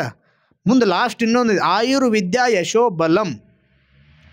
4ನೇದು ಬಲ ವೃದ್ಧಿ ಆಗ್ತೈತೆ ಅಂತ ಸೇವೆ ಮಾಡೋದ್ರಿಂದ ಕೈಯೊಳಗೆ ಕೆಲಸ ಮಾಡ್ಬೇಕಾಗ್ತೈತಿ. ಶರೀರಕ್ಕೆ ಅದು ಕಷ್ಟ ಕೊಡ್ತೈತಿ. ಯಾವಾಗ ಶರೀರಕ್ಕೆ ಕಷ್ಟ ಕೊಡ್ತೈತೋ ಆವಾಗ ಶರೀರ ಬಲಗೊಳ್ಳಕ್ಕೆ ಪ್ರಾರಂಭ ಮಾಡ್ತೈತಿ. ಆವಾಗ ನೀವು ಕೆಲಸ ಮಾಡೋದ್ರಿಂದ ಶರೀರದಲ್ಲಿರುವಂತಹ ಆ ಮಾಂಸಪಿಂಡಗಳು ಗಟ್ಟಿ ಆಕ್ಕವ, ನಿಮ್ಮ ಶರೀರ ದಷ್ಟಪುಷ್ಟ ಆಕೈತಿ, ಅದಕ್ಕೆ ನಿಮಗೆ ತಾಕತ್ತು ಬರ್ತೈತಿ. ಅದಕ್ಕೆ ಆಯುರ್ವಿದ್ಯಾ ಯಶೋ ಬಲಂ 4 ಫಲಗಳು ಸೇವೆ ಮಾಡೋದ್ರಿಂದ ಸಿಗ್ತಾವು. ಇದನ್ನು ತಲೆಯಾಗಿ ಇಟ್ಕೊಂಡ್ಬಿಡ್ಬೇಕು. ರಾಷ್ಟ್ರೀಯ ಸ್ವಯಂ ಸೇವಕರಾಗಿ ಬರೇ ಆಯುರ್ವಿದ್ಯಾ ಯಶೋ ಬಲಂ ಅನ್ನುವಂತಹದ್ದು ಸಿಗ್ತೈತೆ ಅಂತ ಹೇಳಿ ನಾವು ಸೇವೆ ಮಾಡೋದ್ರ ಜೊತೆಗೆ ಸಮಾಜದಲ್ಲಿ ಸ್ವಚ್ಛತೆಯನ್ನು ಕಾಪಾಡಬೇಕು ಅನ್ನುವಂಥ ದೃಷ್ಟಿ ಇಟ್ಕೊಂಡು ಏನು ನೀವು ಮಾಡ್ತಿರ್ತೀರಲ್ಲ, ಬಹಳ ಒಳ್ಳೆಯದು. ಈ ಸಮಯದೊಳಗೆ ಈ ಕಾಲೇಜಿನ ಮೆಟ್ಲು ಏರಿರುವಂಥ ನೀವೆಲ್ಲರೂ ಈ ಕೆಲಸಕ್ಕೆ ಬರುವಂಥದ್ದು ಭಾಳ ಇಂಪಾರ್ಟೆಂಟ್ ಇರ್ತೈತಿ. ಓದ್ತೀರಿ, ಓಕೆ, 100ಕ್ಕೆ 100 ಮಾರ್ಕ್ಸ್ ತೊಗೋತೀರಿ, 90 80 ಅಬೋವ್ ಮಾಡ್ತೀರಿ, ಓಕೆ ಮಾಡ್ತೀರಿ, ಎಲ್ಲನೂ ಓಕೆ. ಆದ್ರೆ ನಿಮ್ಮ ಮನಸ್ಸನ್ನು ಗಟ್ಟಿಯಾಗಿ ಹಿಡ್ಕೊಳ್ಳೋದು ಏನೈತಿಲ್ಲ ಭಾಳ ಇಂಪಾರ್ಟೆಂಟ್. ಅದು ಮನಸ್ಸನ್ನು ಗಟ್ಟಿ ಹಿಡ್ಕೊಳ್ಳೋದು ಭಾಳ ಇಂಪಾರ್ಟೆಂಟ್. ಈ ವಯಸ್ಸಿನಲ್ಲಿ ಮನಸ್ಸು ಹಿಡ್ದವನೇ ವೀರ, ಮನಸ್ಸು ಹಿಡ್ದವನೇ ಜ್ಞಾನವಂತ, ಜ್ಞಾನವನ್ನು ಪಡೆದಿರುವಂಥವು. ಅದಕ್ಕೆ ನೀವೆಲ್ಲರೂ ಏನು ಮಾಡ್ಬೇಕಂದ್ರೆ ನಮ್ಮ ದೇಶವನ್ನು ಪ್ರೀತಿಸುವುದ್ರ ಜೊತೆಗೆ ನಾವು ದೇಶವನ್ನು ಸ್ವಚ್ಛ ಆಗಿಡುವಂಥ ಕೆಲಸ ಮಾಡ್ಬೇಕು. ಒಂದು ಉದಾಹರಣೆ ನೆನಪು ಬರ್ತೈತಿ, ಒಂದು ಕಥೆ ಏನಂದರೆ, ಸ್ವಾಮಿ ವಿವೇಕಾನಂದರು ಯಾವ ದೇಶದಾಗ ಹೋಗಿ ಒಂದು ಭಾಷಣ ಮಾಡಿದ್ರಲ್ಲ, ಏನದು ಅಮೇರಿಕಾದಾಗ ಯಾವ ಜಾಗ, ಚಿಕಾಗೋ ಅನ್ನುವಂತಹ ಜಾಗದೊಳಗೆ ರಾಮಕೃಷ್ಣ ಪರಮಹಂಸರ ಶಿಷ್ಯರಾಗಿರುವಂತಹ ಈ ಸ್ವಾಮಿ ವಿವೇಕಾನಂದರು ಭಾಷಣವನ್ನು ಮಾಡಲಿಕ್ಕಾಗಿ ಭಾರತದ ವತಿಯಿಂದ ಹೋಗಿರ್ತಾರಲ್ಲಿ ಅವರು. ಆವಾಗೇನು ಈಗಿನ ಗತ್ತೆ ವಿಮಾನ ಇತ್ತೋ ಇಲ್ಲೋ ಗೊತ್ತಿಲ್ಲ, ಹೆಂಗೆ ಹೋಗಿದ್ರು ಅವರು ಟ್ರೈನ್ ಮುಖಾಂತರ ಹೋಗಿದ್ರು ಅಂಥೇಳಿ ಹೇಳ್ತೈತಿ. ಆಗ ಅಲ್ಲಿ ಹೋಗಿ 1 ವಾರ ಇದ್ರಂತವ್ರು. ನಮಗೆ ಅಲ್ಲಿ ಹೋಗಿ ಭಾಷಣ ಮಾಡಿದ್ದು ಅಷ್ಟೇ ನಮ್ಮ ತಲೆಯಾಗಿರ್ತೈತಿ. ಆದ್ರೆ ನಾವು ಈಗ ಬಂದೀವಿ, ಇಲ್ಲಿ ಬಂದು ಕೂತು ನಾವು ಮಾತಾಡಕತ್ತೀವಿ ಅಂದರೆ ಇಲ್ಲಿ ಬರೋಕ್ಕಿಂತ ಮೊದಲು ಅಲ್ಲಿ ಒಂದಿಷ್ಟು ಕೂತೀವಿ ನಾವು. ಹಂಗೆ ಆ ಸ್ವಾಮಿ ವಿವೇಕಾನಂದರು ತಾವು ಭಾಷಣ ಮಾಡುವಂತಹ ದಿನ ಬರುವುದಕ್ಕಿಂತ ಮುಂಚೆ ಆ ಸಂತ ಸಮ್ಮೇಳನದಲ್ಲಿ ಭಾಷಣ ಮಾಡೋದಕ್ಕಿಂತ ಮುಂಚೆ 1 ವಾರ ಆ ದೇಶಕ್ಕೆ ಹೋಗಿರ್ತಾರಂತ, ಆ ಜಾಗಕ್ಕೆ ಹೋಗಿರ್ತಾರಂತವ್ರು. ಅಲ್ಲಿ ಹೋಗಿ ಒಂದು ಖಾಲಿ ಪ್ರದೇಶದೊಳಗೆ ಇವರು ವೆಜಿಟೇರಿಯನ್, ಪ್ಯೂರ್ ವೆಜಿಟೇರಿಯನ್ ಇವರು. ಅಲ್ಲಿ ಮಾಂಸಾಹಾರ ಎಲ್ಲ ಕಡೆ ಅದನ್ನೇ ಬಳಸೋದ್ರಿಂದ ಇವ್ರಿಗೆ ಯಾವ ಕಡೆನೂ ವೆಜಿಟೇರಿಯನ್ ಊಟ ಸಿಗಂಗಿಲ್ಲ, ಹಣ್ಣು ಹಂಪಲ ಸಹಿತ ಸಿಗಂಗಿಲ್ಲ. ಎಂಥ ಕಷ್ಟ ಪರಿಸ್ಥಿತಿ ಅಂದರೆ, ನಾವೀಗ ಸ್ವಾಮಿ ವಿವೇಕಾನಂದ ಅಂತ ಹೇಳಿ ದೊಡ್ಡ ಮಿಷನ್ಗಳು ನೋಡ್ತೀವಿ, ದೊಡ್ಡ ಸಂಸ್ಥೆಗಳು ನೋಡ್ತೀವಿ. ಆದ್ರೆ ಸ್ವಾಮಿ ವಿವೇಕಾನಂದ ಹತ್ರ ಒಂದು ಹೊತ್ತು ಊಟ ಮಾಡ್ಬೇಕಂದ್ರೆ ರೊಕ್ಕ ಇದ್ದಿದ್ದಿಲ್ಲ ಆ ಚಿಕಾಗೋಗೆ ಹೋದಾಗ. ಆ ಭಾಷಣಕ್ಕೂ ಮುಂಚೆ ಏನೋ ಒಂದು ಇವ್ರ ಕಡೆ ಒಂದು 4 ರೂಪಾಯಿ ಇಸ್ಕೊಂಡು ನಾವು ಅದನ್ನು ಏನೋ ಒಂದು ಕೊಂಡು ತಿನ್ಬೇಕಂದ್ರೆ ಎಲ್ಲ ಕಡೆ ನಾನ್ ವೆಜ್. ಇಂಥ ಕಷ್ಟದೊಳಗೆ ಸಿಕ್ಕೊಂಡಿರುವಂತಹ ಆ ಸ್ವಾಮಿ ವಿವೇಕಾನಂದರು ಹೆಂಗೆ ಮಾಡೋದಪ್ಪ ಅಂಥೇಳಿ ಮೈ ಸೋತು ಒಂದು ಕಟ್ಟಿ ಮೇಲೆ ಕುಂತಿರ್ತಾರೆ. ಆ ಪಕ್ಕದಲ್ಲಿರುವಂತಹ ಒಂದು ಮನೆ, ಆ ಮನೆಯಿಂದ ಒಂದು ಸಣ್ಣ ಹುಡುಗ ಆಡ್ಕೊಂತ ಹೊರಗೆ ಬಂದಿರ್ತೈತಿ. ಆ ಇಂದ 4-5 ವರ್ಷದ ಹುಡುಗ ಬಂದು ಇವ್ರನ್ನ ನೋಡಿ ಸಮೀಪಕ್ಕೆ ಬಂದು ಮಾತಾಡಿಸ್ತಾನೆ. ಸ್ವಾಮೀಜಿ, ನಿಮ್ಮ ಮುಖ ಸಪ್ಪಗಾಗೈತಲ್ಲ, ಯಾಕೆ, ಏನು ಸಮಸ್ಯೆ ಆಗೈತಿ, ಯಾಕೆ ನೀವು ಮುಖ ಸಪ್ಪಿಗೆ ಮಾಡಿರಿ ಅಂತೇಳಿ ಕೇಳಿದಾಗ ಸ್ವಾಮಿ ವಿವೇಕಾನಂದರು ಹೇಳ್ತಾರೆ, ಹೌದಪ್ಪ, ನನಗೆ ನಾನು 1 ವಾರ ಆಯ್ತಿಲ್ಲಿ, ಹಿಂಗೆ ನಾನು ಚಿಕಾಗೋ ನಗರದಲ್ಲಿ ನಡೆಯುವಂತಹ ಸಂತ ಸಮ್ಮೇಳನದಲ್ಲಿ ನಾನು ಪಾಲ್ಗೊಳ್ಳಕ್ಕೆ ಭಾರತದಿಂದ ಬಂದೇನಿ. ಆದ್ರೆ ನನಗೆ ಎಲ್ಲ ಕಡೆ ನಾನ್ ವೆಜ್ ಐತಲ್ಲ, ನನಗೆ ತಿನ್ನೋಕೆ ಯಾವುದೂ ಸಿಗ್ತಾ ಇಲ್ಲ, ಹೊಟ್ಟೆಗಿಲ್ದ 1 ವಾರ ಉಪವಾಸ, ಅದಕ್ಕೆ ನನ್ನ ಮುಖ ಸಪ್ಪಗಾಗಿತ್ತಪ್ಪ ಅಂತ ಸಣ್ಣ ಹುಡುಗ ಹೇಳ್ತಾರೆ. ಆ ಸಣ್ಣ ಹುಡುಗ ಏನು ಮಾಡ್ತೈತ್ರ, ಓಡೋಡಿ ಹೋಗ್ತೈತಿ. ಅವ್ರ ಮನ್ಯಾಗಿರುವಂಥ 1-2 ಆ್ಯಪಲ್, 1 ಗ್ಲಾಸ್ ಹಾಲು ತೊಗೊಂಬರ್ತಾನೆ, ಅವ್ರಿಗೆ ತಂದು ಕುಡಿಸ್ತಾನೆ. ಸ್ವಾಮಿ ವಿವೇಕಾನಂದ ಕುಡಿದು ಭಾಳ ಸಂತೃಪ್ತರಾಗಿ ಆ ಹುಡುಗನ ತಲೆ ಮೇಲೆ ಕೈಯಾಡಿಸ್ಕೋತ ಹೇಳ್ತಾರೆ, ತಮ್ಮ, ನೀನು ನನಗೆ ಬಹಳ ಸಂತೋಷದಿಂದ ಈ 2 ಹಣ್ಣು ಕೊಟ್ಟು ಹಾಲು ತುಂಬಿ ನಾನು ತೃಪ್ತಾಗಿನಪ್ಪ. ನಿನ್ನ ಕಡೆ ತಿಂದು ನಾನು ಈ ಸಣ್ಣ ಹುಡುಗ, ಆದ್ರೆ ನಿನಗೇನಾದರೂ ಕೊಡ್ಬೇಕಂತ ಆಸೆ ಐತಲ್ಲ, ಏನು ಕೊಡಲಿ ಅಂತ ಕೇಳ್ತಾರೆ ಅವ್ರು.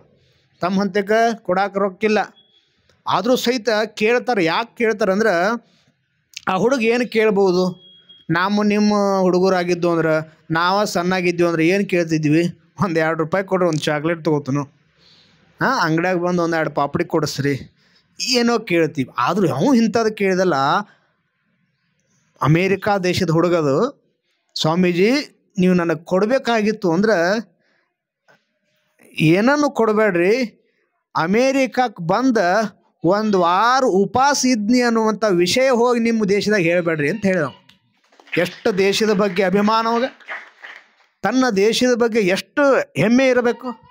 ನನ್ನ ದೇಶದ ಮಾನ ನೀವು ಭಾರತಕ್ಕೆ ಹೋಗಿ ಕಳಿಬೇಡ್ರಿ ಅಂತ ಹೇಳಿದ ಸಣ್ಣ ಹುಡುಗ, 4 ವರ್ಷದ ಹುಡುಗ. ಅಂಥದ್ದನ್ನು ನೋಡಿ ನಾವು ಎಷ್ಟು ಕಲೀಲಿಕ್ಕೆ ಸಾಧ್ಯ ಇದೆ. ಅಂಥವೆಲ್ಲವನ್ನು ಪ್ರಸಂಗವನ್ನು ನೋಡಿದಾಗ ನಾವು ಕೂಡ ಆ ಸಣ್ಣ ಸಣ್ಣ ಮಕ್ಕಳು ಹೇಳಿರುವಂತಹದ್ದನ್ನು, ಕೆಲವೊಬ್ಬರು ಹಿರಿಯರು ಹೇಳಿರುವಂತಹ ವಿಷಯಗಳನ್ನ ತಿಳ್ಕೊಳ್ಬೇಕು. ಈ ವಯಸ್ಸು ತಿಳ್ಕೊಳ್ಳೋದು ಕಲಿಯುವಂಥ ವಯಸ್ಸೇ ಇದು.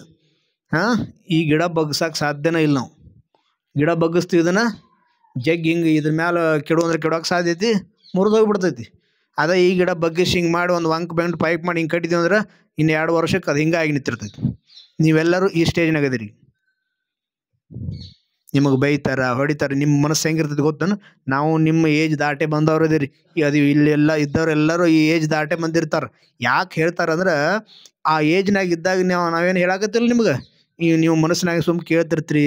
ಮುಂದೆ ನಾವು ಹೇಳೋದನ್ನು ಕೇಳ್ಕೊತಿದ್ರ ಕಡೆ ಕೆಲವೊಬ್ಬರು ಮನಸ್ಸಿನ ಹೆಂಗೆ ಅನಿಸಿರುತ್ತಲ್ಲ, ಹ್ಞೂ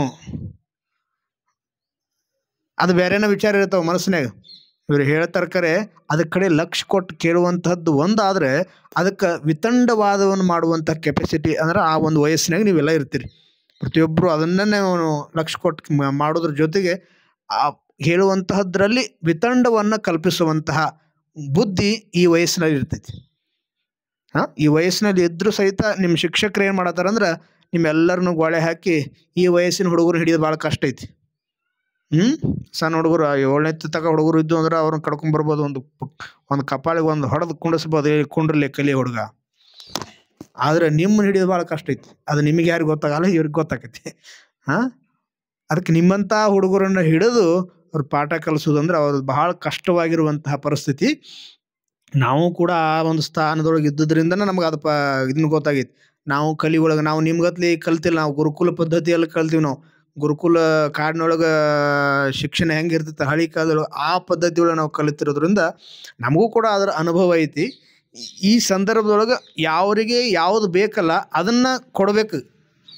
ಸ್ವಯಂ ಸೇವಕರಂದ್ರೆ ನಾವಾಗೆ ತಯಾರಾಗಬೇಕಾಗಿತ್ತಂದ್ರೆ ಕೆಲವೊಂದು ನಮಗೆ ವಸ್ತುಗಳು ಬೇಕು, ವಿಷಯಗಳು ಬೇಕು, ಅವೆಲ್ಲ ಬೇಕು. ಈಗ ನೋಡಿ, ಯಾರು ನೀವೇ ಈ ಸ್ಟೇಜ್ ನೀವೇ ರೆಡಿ ಮಾಡಿರಿ ಅಂತ, ಇದೇನು ಪ್ರೋಗ್ರಾಮ್ ಅರೇಂಜ್ಮೆಂಟ್ ಎಲ್ಲ ನಿಮ್ಮ ಕಡೆ ಅಂತ, ಈ ನಿರೂಪಣೆ ಮಾಡೋರಾಗಿರ್ಬೋದು, ಭಾಷಣ ಮಾಡೋರಾಗಿರ್ಬೋದು, ಅನಿಸಿಕೆ ಹೇಳೋರಾಗಿರ್ಬೋದು, ಇವೆಲ್ಲ ಕಲಿಸೋದೇನು ಸಾಧ್ಯ ಮಾತಲ್ಲ. ನೀವು ಬಂದು ಈಗ ಯಾರೋ ಒಬ್ಬರು ಪಟ್ಟು ಇಲ್ಲಿ ಬಂದು ನಿಂತು ಒಂದು 4 ಮಾತಾಡಪ್ಪ ಅಂದ್ರೆ ಯಾರಿಗೆ ಸಾಧ್ಯ ಇಲ್ಲ. ಅವ್ರು ಯಾಕೆ ಇದನ್ನು ಪ್ರಯತ್ನ ಮಾಡ್ಸಕತ್ತಾರಂದ್ರೆ ಸ್ಟೇಜ್ ಕರೇಜ್ ಬೆಳೆಸುವಂತಹ ಸಮಯ ನಿಮಗೆ ಇದಾಗಿರೋದ್ರಿಂದ. ಪ್ರತಿಯೊಬ್ಬರಿಗೆ ಸ್ಟೇಜ್ ಕರೇಜ್ ಬೇಕು. ನಿಮಗೆ ಈಗ ಯಾರಿಗೆ ಬ್ಯಾಡ ಮರ ನಾ ಏನು ಮಾಡೋದು ಅದನ್ನು ತೊಗೊಂಡು ಬ್ಯಾಡ ತಗೋ ಅನಿಸ್ತಿರ್ತೈತೆ. ಆದ್ರೆ ಮುಂದೆ ಒಂದು ದಿನ ಸಂದರ್ಭ ಬಂದಾಗ ಭಾಳ ಇಂಪಾರ್ಟೆಂಟ್ ಆಕೈತೆ ಅದು. ಅದಕ್ಕಾಗಿ ಇಲ್ಲಿ ಕಲಿಸುವಂಥ ಎಲ್ಲವನ್ನು ಕಲ್ಕೊಳ್ರಿ. ಆದ ವರ್ಷ ನಿಮ್ಮ ಕ್ಯಾಂಪಿಗೆ ಬಂದಾಗ ನಾವು ಯಡೂರಾಗ ಹೇಳಿದ್ವಿ, ಒಂದು ಗಣಿತ ಸೂತ್ರ ಹೇಳಿದ್ವಿ, 10th ಸೂತ್ರ. ಗೊತ್ತೈತಿ ನಿಮ್ಗೆಲ್ಲರಿಗೂ? ನೀವೆಲ್ಲ ಹೊಸಬರದಿರಲ್ಲ, ನಿಮ್ಗೆ ಗೊತ್ತಿರಲ್ಲ. ಅದು ಸೂತ್ರ ಹೇಳ್ತೀವಿ, ನೀವೆಲ್ಲ ಕಲ್ತಿರಿ 10th. A² + B² ಹೇಳ್ರಿ ಅದನ್ನು. ಬರ್ತೈತೆ? A + B² = A² + B² = 2AB. ಇದು ಒಂದು ಸೂತ್ರ. ಈ ಸೂತ್ರವನ್ನು ಕಂಡು ಹಿಡಿದು ಈ ಸೂತ್ರದ ಪ್ರಕಾರ ಒಂದು ಲೆಕ್ಕ ಬರ್ತೈತೆ. ಅದನ್ನು ನಾವು ಲೆಕ್ಕ ಮಾಡ್ತೀವಿ ಮ್ಯಾಥ್ಸ್ ಒಳಗೆ. ಇವತ್ತು ಒಂದು ವಿಶೇಷವಾಗಿರುವಂಥ ದಿನ ಐತಿ. ಈ ಲೆಕ್ಕ ಅಂದ್ಕೂಡಲೇ ಏನಪ್ಪ ಅಂತ ಹೇಳ್ರಿ, ಎಲ್ಲರ ಕೈಯಾಗ ಮೊಬೈಲ್ ಅದಾವು. ಭಾರತ ದೇಶದ ಗರಿಮೆಯನ್ನು ಎತ್ತರಿಸಿರುವಂಥ ವ್ಯಕ್ತಿಯ ಜನ್ಮದಿನ ಇವತ್ತು. ವಿಶ್ವ ರಾಷ್ಟ್ರೀಯ ಗಣಿತ ದಿನ ಇವತ್ತು. ರಾಮಾನುಜನ್ ಹೆಸರು ಕೇಳಿರಿ? ಪಿಕ್ಚರ್ ನೋಡಿ, ರಾಮಾನುಜನ್ ಯಾರೇ ಪಿಕ್ಚರ್ ನೋಡ್ರಿ, ಯೂಟ್ಯೂಬ್ನಾಗ ಸಿಗ್ತೈತಿ. ಡಾಕ್ಟರ್ ರಾಮಾನುಜನ್ ಅಂಥೇಳಿ ಒಂದು ಭಾಳ ಉತ್ತಮವಾಗಿರುವಂತಹ ಒಂದು ಪಿಕ್ಚರ್ ಅದು. ಅವನ ಜನ್ಮದ ಹಿಸ್ಟ್ರಿನೇ ಐತೆ ಅದು. ಅವ್ನು ಹೆಂಗೆ ಕಲಿತ, ಎಷ್ಟು ಬಡತನದೊಳಗೆ ಕಲಿತ, ಏನೇನು ಮಾಡಿದ ಅನ್ನೋದು ಭಾಳ ಚೆನ್ನಾಗೈತಿ. ಇವತ್ತು ಗಣಿತ ದಿನ ಇರೋದ್ರಿಂದ ಈ ಒಂದು ಸೂತ್ರ ನೆನಪಾಯ್ತಲ್ಲ. ಹಿಂಗೆ ಆ ಸೂತ್ರ ಕಲಿಸ್ಬೇಕಂತ ಒಬ್ಬ ಗಣಿತ ಸರ್ ಭಾಳ ದಿನದಿಂದ ಪ್ರಯತ್ನ ಮಾಡ್ತಿದ್ರು. ಒಂದು ಕ್ಲಾಸ್ನಾಗ ನೀವು ಒಂದು 50 ಜನ ಇದ್ರಲ್ಲ, ಹಿಂಗೆ ನೀವು ಅವರು ಒಂದು 50 ಜನ ಇದ್ರು. ಅದರಾಗ ಒಬ್ಬ ಗುಂಡ ಅವ ಗುಂಡ ಇದ್ದ. ಎಲ್ಲ ಹುಡುಗರು ಹೇಳ್ರು, ಸೂತ್ರ ಹೇಳಿದ್ರು. ಸೂತ್ರ ಕೇಳಿದ. ಭಾಳ ಎಲ್ಲ ಹುಡುಗರು ಆ ಸೂತ್ರ ಕೇಳಿ ಕೆಲವೊಬ್ರು ಭಯಪಟ್ಟು ಹಾಕಿರು. ಯಾರನ್ನೋ ಒಬ್ರು ಎಬಿಸಿ ನಿಂದಿಸಿ ಕೇಳಿಸಿದ್ರೆ ಹೇಳ್ಬಿಡ್ತಾರೆ, ಪಟ ಹೇಳ್ತಾರೆ. A + B² = A² + B² = 2AB ಅಂತ ಎಲ್ಲ ಹೇಳ್ಬಿಡ್ತದೆ. ಈ ಗುಂಡಿಗೆ ಇಷ್ಟು ಕಷ್ಟ ಆದಲ್ಲ, ಏನು ಗಜಮ್ ನಿತ್ರು ಬರಲಿಲ್ಲ ಅವಾಗ, ಆ ಸೂತ್ರನೇ ಬರಲಿಲ್ಲ. ಮತ್ತು ಸೂತ್ರ ಬರಲಿಲ್ಲ ಅಂದ್ರೆ ಅದನ್ನು ಲೆಕ್ಕ ಬಿಡ್ಸೋಕ್ಕೆ ಸಾಧ್ಯನೇ ಇಲ್ಲ. ಸರ್ಗೆ ಹಿಂಗೆ ಪ್ರಸಂಗ ಬತ್ತಲ್ಲ, ಸರ್ಗಳು ಒಬ್ಬೊಬ್ಬರು ಇರ್ತಾರಲ್ಲ, ಅವರು ಕೈ ತೊಳ್ಕೊಂಡು ಬೆನ್ನತ್ತಿರ್ತಾರೆ. ಈ ಮಗಗೆ ಬರಂಗಿಲ್ಲ ಅಂದ್ರೆ ಇವ್ನು ಕಲಸೋ ತಗ ಬಿಡಂಗಿಲ್ಲ ಅನ್ನುವಂಥ ಶಿಕ್ಷಕರು ಜಗತ್ತಿನಾಗ ಇರ್ತಾರೆ. ಅಂಥವರಿಂದನೇ ಅನೇಕ ಜನ ಉದ್ಧಾರ ಆಗಿದ್ದು. ರಾಮಕೃಷ್ಣ ಪರಮಹಂಸರ ಶಿಷ್ಯ ಯಾರು? ಸ್ವಾಮಿ ವಿವೇಕಾನಂದ. ಫಸ್ಟ್ ಆಸ್ತಿಕ ಅಲ್ಲ, ಅವ ನಾಸ್ತಿಕ. ಸ್ವಾಮಿ ವಿವೇಕಾನಂದ್ರ ಮೊದಲು ದೇವರಂದ್ರೆ ಗೊತ್ತಿಲ್ಲ, ದೇವರ ದಿಂಡ ಗುರು ಯಾರ ಬಗ್ಗೆನೂ ಅವಾಗ ನಂಬಿಕೆ ಇರಲಿಲ್ಲ. ಒಂದು ದಿನ ಆ ಗುರುಗಳ ಸಾನ್ನಿಧ್ಯಕ್ಕೆ ಹೋಗಿರುವಂಥ ಸ್ವಾಮಿ ವಿವೇಕಾನಂದ, ನೀವು ದೇವ್ರನ್ನ ನೋಡ್ಯಾರೇನ್ರಿ, ನನಗೂ ದೇವ್ರನ್ನ ತೋರಿಸ್ರಿ ಅಂದಿವ. ಹೆಂಗದ್ದಲ್ಲ ಸ್ವಾಮಿ ವಿವೇಕಾನಂದ, ಎಷ್ಟು ಚಲೋ ಭಾಷಣ ಮಾಡ್ತಿದ್ದಲ್ಲ, ಅಷ್ಟೇ ಚಲೋ ವಿರುದ್ಧ ಭಾಷಣವನ್ನು ಕೂಡ ಮಾಡ್ತಿದ್ದವ. ಸ್ವಾಮಿ ವಿವೇಕಾನಂದರಿಗೆ ಎಷ್ಟು ಜನ ದೊಡ್ಡ ದೊಡ್ಡ ಪಂಡಿತರು ಹೋಗಿ ದೇವರು ಅದಾನು ಅಂಥೇಳಿ ಎಷ್ಟು ಬೇಕಾದ ವಾದ ಮಾಡಿದ್ರು ಸಹಿತ ಅವ್ರ ಕಡೆಯಿಂದನ ದೇವ್ರು ಇಲ್ಲ ಅನ್ನಿಸ್ತಿದ್ದು. ಅಷ್ಟು ಕೆಪಾಸಿಟಿ ಐತಿ ಇವ್ಗೆ ಸ್ವಾಮಿ ವಿವೇಕಾನಂದ. ಮೊದಲು ನಾಸ್ತಿಕರು ಅಂಥೇಳಿ ಇವರು. ನಾಸ್ತಿಕರು ಆಸ್ತಿಕರು ಅಂದ್ರೆ ಗೊತ್ತಾ? ಆಸ್ತಿಕರು ಅಂದ್ರೆ ದೇವರನ್ನು ನಂಬೋರು, ದೇವರು, ಗುರುಗಳು, ಪರಂಪರೆ, ಭಕ್ತಿ, ಇದರನ್ನು ನಂಬೋರಿಗೆ ಆಸ್ತಿಕರು ಅಂತ ಹೇಳಿ ಕರೀತಾರೆ. ನಾಸ್ತಿಕರು ಅಂದ್ರೆ ಇವರೆಲ್ಲ ದೇವ್ರು ಇಲ್ಲ, ಯಾವ ಗುರುಗಳು ಇಲ್ಲ, ಇದೆಲ್ಲ ಇಲ್ಲ ಅನ್ನೋದಕ್ಕೆ ನಾಸ್ತಿಕ ಅಂತಾರೆ. ಅಂಥ ನಾಸ್ತಿಕನಾಗಿರುವಂತಹ ಸ್ವಾಮಿ ವಿವೇಕಾನಂದ ರಾಮಕೃಷ್ಣ ಪರಮಹಂಸರ ಬಳಿಗೆ ಹೋಗಿ, ನೀವು ದೇವರನ್ನು ನೋಡ್ಯಾರೇನು, ನನಗೂ ಸ್ವಲ್ಪ ತೋರಿಸ್ತೀರಿ ಅನ್ನೋದು ಕೇಳಿದ. ಆಗಲೇ ನಾನು ನೋಡಿನಪ್ಪ, ನಿನಗೂ ತೋರಿಸ್ತಾನೆ ಬಾ ಅಂಥೇಳಿ ಸ್ವಾಮಿ ವಿವೇಕಾನಂದರನ್ನು ಕರೆದು ಕುಂಡ್ರಿಸಿ ಒಂದು ಧ್ಯಾನ ಮಂದಿರದೊಳಗೆ ಕರ್ಕೊಂಡು ಹೋಗಿ ಸ್ವಾಮಿ ವಿವೇಕಾನಂದರಿಗೆ ಈ ನಮ್ಮ ರಾಮಕೃಷ್ಣ ಪರಮಹಂಸರ ತಲೆ ಮೇಲೆ ಒಂದು ಕೈ ಇಡ್ತಾರ. ಕೈ ಇಟ್ಟ ಕ್ಷಣ ಅವನ ಮೈ ಒಂದು ಕ್ಷಣಕ್ಕೆ ವೈಬ್ರೇಷನ್ ಆಗಿಬಿಡ್ತೈತಿ. ಅವನಲ್ಲಿ ಶರೀರದೊಳಗೆ ಒಂದು ಶಾಕ್ ಹೊಡೆದಂಗೆ ಆಕೈತಿ. ಅಲ್ಲಿ ಶಕ್ತಿಪಾತ ಯೋಗ ಆಯ್ತು ಅವ್ರಿಗೆ. ನೋಡಿ, ಇವತ್ತು ಯಾವ ದಿನ ನಿಮ್ಗೆ ಏನಿತ್ತು ಟಾಪಿಕ್? ಯೋಗದ ಮಹತ್ವ ಬತ್ತು ನೋಡಿ, ಅದು ಬತ್ತು ಯೋಗದ ಮಹತ್ವ. ಶಕ್ತಿಪಾತ ಯೋಗ ಆಯ್ತಲ್ಲಿ. ಯಾವ ಗುರುಗಳು ತಾವು ಮಾಡಿರುವಂತಹ ತಪಸ್ಸು, ನೀವು ಪಿಕ್ಚರ್ದಾಗ ನೋಡಿರ್ತೀರಿ, ಯಾರೊಬ್ಬರು ಋಷಿಮುನಿಗಳು ಕೈಯಾಗ ಒಂದಿಷ್ಟು ಕಮಂಡಲದಾಗಿ ನೀರು ಹಾಕೊಂತಾರ, ನನ್ನ ವಿದ್ಯೆ ಎಲ್ಲ ಇವಾಗ ಪ್ರಾಪ್ತಿ ಆಗಲಿ, ತಾವು ಹಿಂಗೆ ಗೊಜ್ಜರಂದ್ರೆ ಆ ವಿದ್ಯೆ, ಅವನಲ್ಲಿರುವಂಥ ವಿದ್ಯೆ ಎಲ್ಲ ಆ ಶಿಷ್ಯನಿಗೆ ಬರ್ತಿದ್ದು. ಪಿಕ್ಚರ್ನಾಗ ನೋಡಿರಿ, ಹಳಿ ಪಿಕ್ಚರ್ಗಳ್ನಾಗ ಸಿಗ್ತೈತಿ, ಈಗಿಂದ ಯಾವಿಲ್ಲ. ಹಂಗೆ ಕೆಲವೊಬ್ಬ ಗುರುಗಳಲ್ಲಿರುವಂಥ ಶಕ್ತಿ ಇನ್ನೊಬ್ಬ ಶಿಷ್ಯನಿಗೆ ಹೋಗ್ಬೇಕಾಗಿತ್ತು ಅಂದ್ರೆ ಅದು ಶಕ್ತಿಪಾತ ಯೋಗದಿಂದನೇ ಹೋಗ್ತಿದೆ. ಶಕ್ತಿಪಾತ ಯೋಗ ಅಂದರೆ ತಮ್ಮಲ್ಲಿರುವಂಥ ಶಕ್ತಿಯನ್ನು ಅವರಿಗೆ ದಾರಿ ಎರೆಯುವುದು. ಅವರು ತಲೆ ಮೇಲೆ ಕೈ ಇಟ್ಟು ರಾಮಕೃಷ್ಣ ಪರಮಹಂಸರು ಪದ್ಮಾಸನದಲ್ಲಿ ಇವನನ್ನು ಕುಂಡ್ರಿಸಿ ಒಂದು ಧ್ಯಾನ ಮಂದಿರದೊಳಗೆ ಹಿಂಗೆ ಕೈ ಇಟ್ಟು ತಮ್ಮ ಶಕ್ತಿಪಾತವನ್ನು ಮಾಡಿ ಏನು ಹೋಗ್ತಾರಲ್ಲ, ಒಂದು 12 ದಿನ ಅವ ಅಲ್ಲೇ ಕುಂತಿರ್ತಾನಂತ. ಅವ ಎಲ್ಲಿ ಕುಂತೈನಿ ಖಬರಿಲ್ಲ, ನಾನು ಜೀವಂತ ಅದನೋ ಇಲ್ಲೋ ಗೊತ್ತಿಲ್ಲ, ನನಗೆ ಊಟ, ಹಸು, ನಿದ್ರೆ ಏನೂ ನೆನಪಾಗಲಿಲ್ಲ ಅಂತ. ಅವ ಅಷ್ಟು ಧ್ಯಾನದೊಳಗೆ ಮಗ್ನಾಗಿರುವಂಥ ಸ್ವಾಮಿ ವಿವೇಕಾನಂದ ಆನಂತರ 12ನೇ ದಿನಕ್ಕೆ ಮತ್ತೊಮ್ಮೆ ಅವರು ರಾಮಕೃಷ್ಣ ಪರಮಹಂಸ ಈ ಹುಡುಗ ಬಂದು ಕುಂತು 1 ವಾರ ಆಯ್ತು, 15 ದಿವಸ ಆಯ್ತು, 12 ದಿವಸ ಆಯಿತು, ಏನು ಮಾಡಕತ್ತಾನ, ಅದಾನೋ ಎದ್ದು ಓಡಿ ಹೋಗ್ಯಾನೋ ನೋಡೋಣ ಅಂಥೇಳಿ ರಾಮಕೃಷ್ಣ ಪರಮಹಂಸರು ಮತ್ತೆ ಬಂದರು. ಆ ಹುಡುಗ ಹಾಗೇ ಕೂತಿದ್ದ. ಇವರು ಯಾವತ್ತು ತಲೆ ಮೇಲೆ ಕೈ ಇಟ್ಟು ಶಕ್ತಿಪಾತ ಯೋಗ ಮಾಡಿದ್ರು ಅವತ್ತು ಹೆಂಗೆ ಕೂತಿದ್ದ ಹಾಗೆ ಕೂತಿದ್ದ. ಆವಾಗ ಇವರು ಮತ್ತೊಮ್ಮೆ ಅವನ ಮೇಲೆ ಕೈ ಇಟ್ಟು ಅವನ್ನ ಎಚ್ಚರಗೊಳಿಸ್ತಾರ. ಎಚ್ಚರಗೊಳಿಸಿ ಕೇಳ್ತಾರೆ, ದೇವ್ರನ್ನ ನೋಡಿದೆನಪ್ಪ ನೀನಂತೆ. ಅವಾಗ ದೇವ್ರನ್ನ ನೋಡಿರುವಂತಹ ಖುಷಿ, ದೇವ್ರನ್ನ ನೋಡಕ್ಕೆ ಯಾರ ದೇವ್ರ ಅಂದ್ಕೂಲೆ ಹಿಂಗೆ ಕಳ್ಳಾಗ ರುದ್ರಾಕ್ಷಿ ಹಾಕೊಂಡು ತ್ರಿಶೂಲ ಇಟ್ಕೊಂಡು ಕೈ ಮಾಡಿಕೊಂಡು ಹಿಂಗೆ ನಾವು ಫೋಟೋದಾಗ ನೋಡಿರುವಂಥ ದೇವ್ರು ಬರಲಿಲ್ಲ. ಅವಾಗ ಆತ್ಮತೃಪ್ತಿಯಾಗಿತ್ತು. ಅವಾಗ ಧ್ಯಾನದೊಳಗೆ ಮಗ್ನ ಆಗಿರುವಂತಹ ವ್ಯಕ್ತಿಗಳಿಗೆ ಒಂದು ಜ್ಯೋತಿ ಕಾಣಿಸ್ತೈತಿಲ್ಲ, ಅದೇ ಪರಮ ಪವಿತ್ರವಾಗಿರುವಂಥ ಪರಮಾತ್ಮನ ಸ್ವರೂಪ. ಅದು ಅವಾಗ ಜ್ಯೋತಿ ದರ್ಶನ ಆಗಿತ್ತು. ಆವಾಗ ಇವರು ಕೇಳಿದರು, ದೇವ್ರ ದರ್ಶನ ಆದತಿ.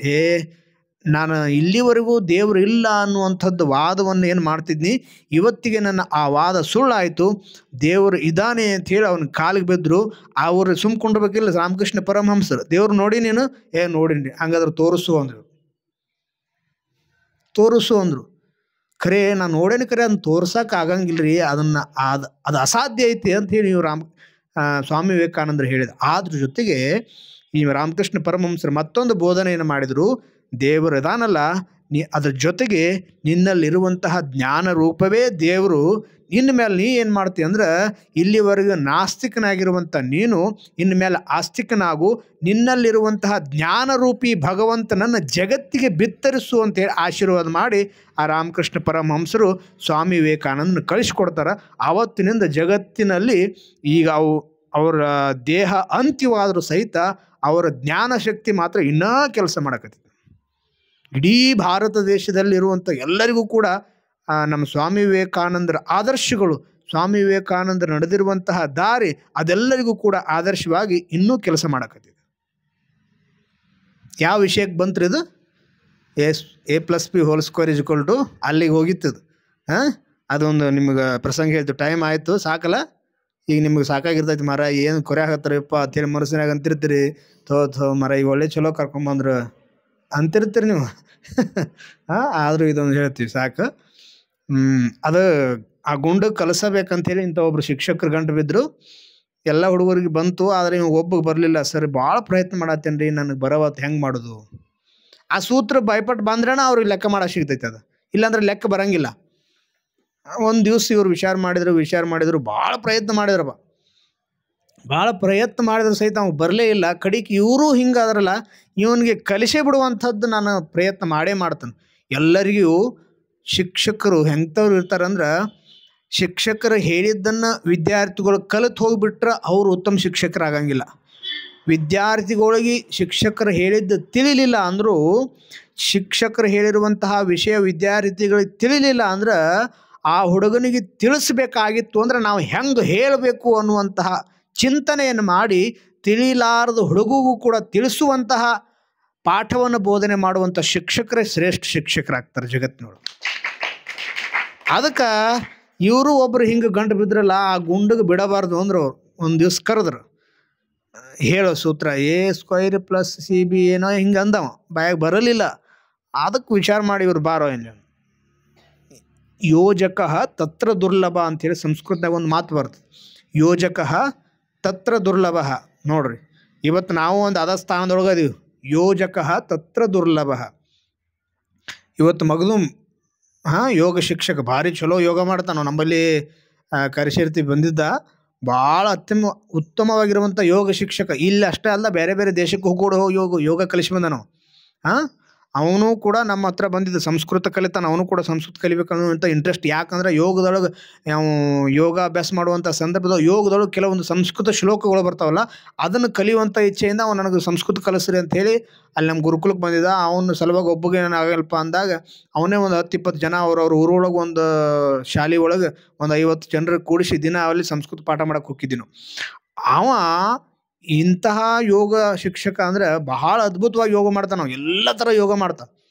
ಬರೀ ಯೋಗ ಅಂದ್ರೆ ಬರೀ ಶರೀರ ಹಂಗೆ ಮನಸೋದು ಹಿಂಗೆ ಮನಸೋದು ಇದು ಯೋಗ ಅಲ್ಲ.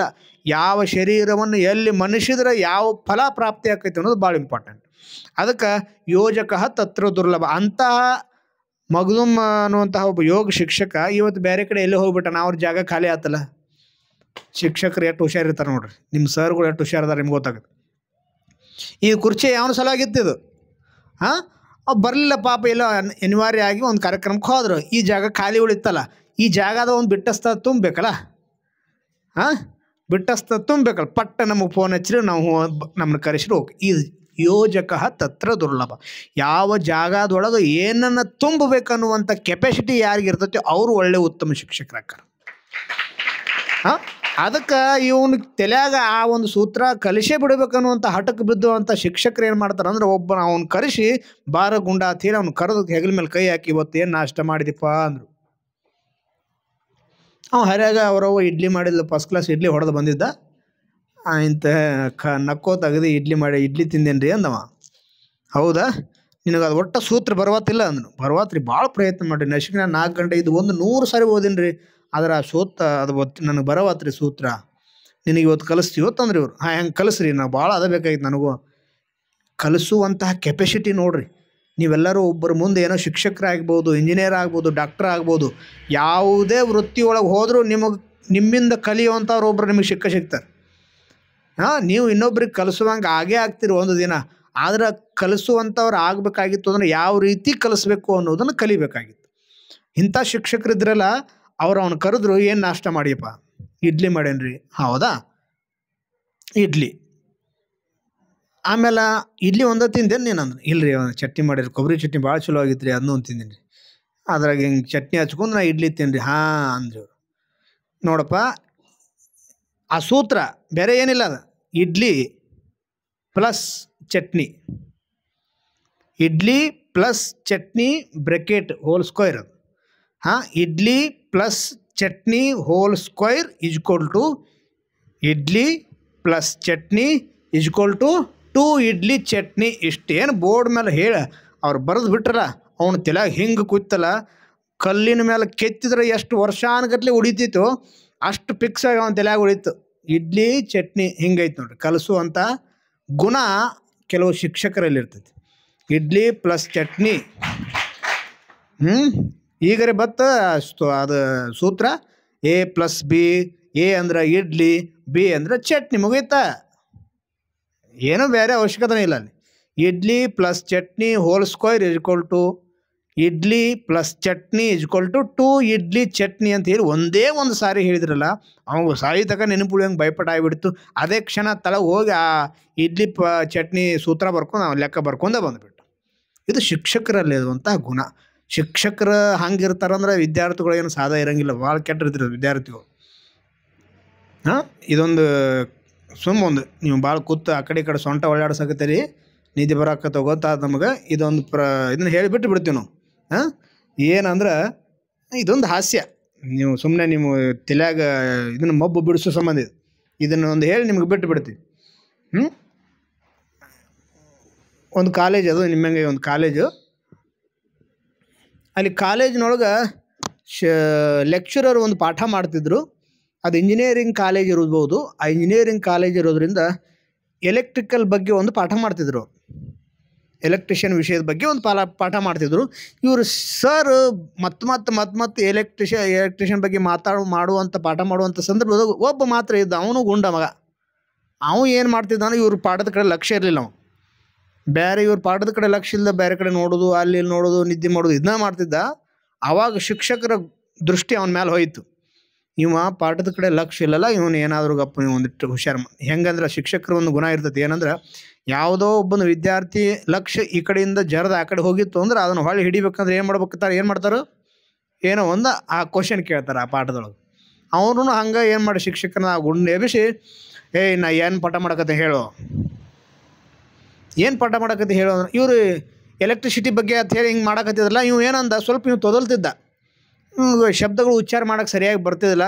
ನೀವು ಪಟ್ನ ನಾ ಏನು ಪಾಠ ಮಾಡಕತ್ತೆ ಹೇಳು ಅಂದಾಗ, ನೀವು ಸರ ಎಲೆಕ್ಟ್ರಿಕಿಟಿ ಬಗ್ಗೆ ಮಾಡಕತ್ತೀರಿ ಅಂದ್ಬಿಟ್ಟು. ಕಿಟಿ ಅವ್ನು ಶಿಟಿ ಅನ್ನಕ್ಕೆ ಬರ್ತಿದ್ದೆ. ಎಲೆಕ್ಟ್ರಿಕಿಟಿ ಬಗ್ಗೆ ಮಾಡಕತ್ತೀರಿ ಅಂದ್ರೆ ತಲೆ ಕೆಟ್ತಿ ಸರ್ಗೆ. ಅಲ್ಲೋ ಮಾರಾಯ, ಒಂದು ತಾಸು ಆತು ಓದ್ರಾಕತ್ತೀನಿ, ನಾ ಪಾಠ ಮಾಡೋ ವಿಷಯ ಹೋಗಲಿ, ಆ ವಿಷಯ ಏನು ಅನ್ನೋದು ಸಹಿತ ನಿನಗೆ ಗೊತ್ತಿಲ್ಲೋ ಮಾರ. ಎಲೆಕ್ಟ್ರಿಕಿಟಿ ಅಲ್ಲದ ಎಲೆಕ್ಟ್ರಿಸಿಟಿ ಅಂದ. ಒಂದಲ್ಲ, ಎರಡಲ್ಲ, 4 ಸಾರಿ 10 ಸಾರಿ ಹೇಳಿದ್ರು ಸಹಿತ ಅವ್ನು ಎಲೆಕ್ಟ್ರಿಸಿಟಿ ಅನ್ನಕ್ಕೆ ಬರಲಿಲ್ಲ. ಸರ್ಗೂ ತಲೆ ಕೆಟ್ತು. ಹೋಗಲಿ, ನೀವು ಹೋಗಿ ನಿಮ್ಮ ಅಪ್ಪನ ಕರ್ಕೊಂಬ ಅಂದ. ನಿಮ್ಮ ಅಪ್ಪನ ಕರ್ಕೊಂಬ ಅಂದಾಗ ಇವ್ ಹೋದ. ಸಣ್ಣ ಮುಖ ಮಾಡಿ ಮನೆಗೆ ಹೋಗಿ, ಅಪ್ಪ ಹಿಂಗೆ ನಮ್ಮ ಸರ್ ಬಾ ಅಂದರು, ಏನೋ ಸಮಸ್ಯೆ ಆಗೈತಿ ಬಾ ಅಂದ. ಇವನು ಅವರಪ್ಪ ಬಂದ. ಅವರಪ್ಪ ಬಂದಾಗ ಅವನು ಶಿಕ್ಷಕರ ಹತ್ರ ಕರ್ಕೊಂಬಂದ್ರೆ ಸರ್ ಕೇಳಿದ್ರು, ಅಲ್ರಿ ಎಂಥ ಹುಡುಗ್ರಿ ನಿಮ್ಮ ಹುಡುಗ, ಸರಿಯಾಗಿ ಉಚ್ಚಾರ ಮಾಡೋದು, ಅವಾಗ ನಾಲಿಗೆ ದಪ್ಪ ಆಗುವಂತಹ ಆಹಾರ ಏನು ಕೊಡಬೇಡ್ರಿ, ಸಾತ್ವಿಕ ಆಹಾರ ಕೊಡ್ರಿ, ಉಳ್ಳಾಗಡ್ಡಿ ತಿನ್ನಕ್ಕೆ ಬಿಡಬೇಡ್ರಿ, ಅಡ್ಗೆ ತಿನ್ನಕ್ಕೆ ಬಿಡಬೇಡ್ರಿ. ಇವೆಲ್ಲ ತಿನ್ನೋದ್ರಿಂದ ನಮ್ಮ ನಾಲಿಗೆ ದಿಪ್ಪ ಆಕೈತಿ.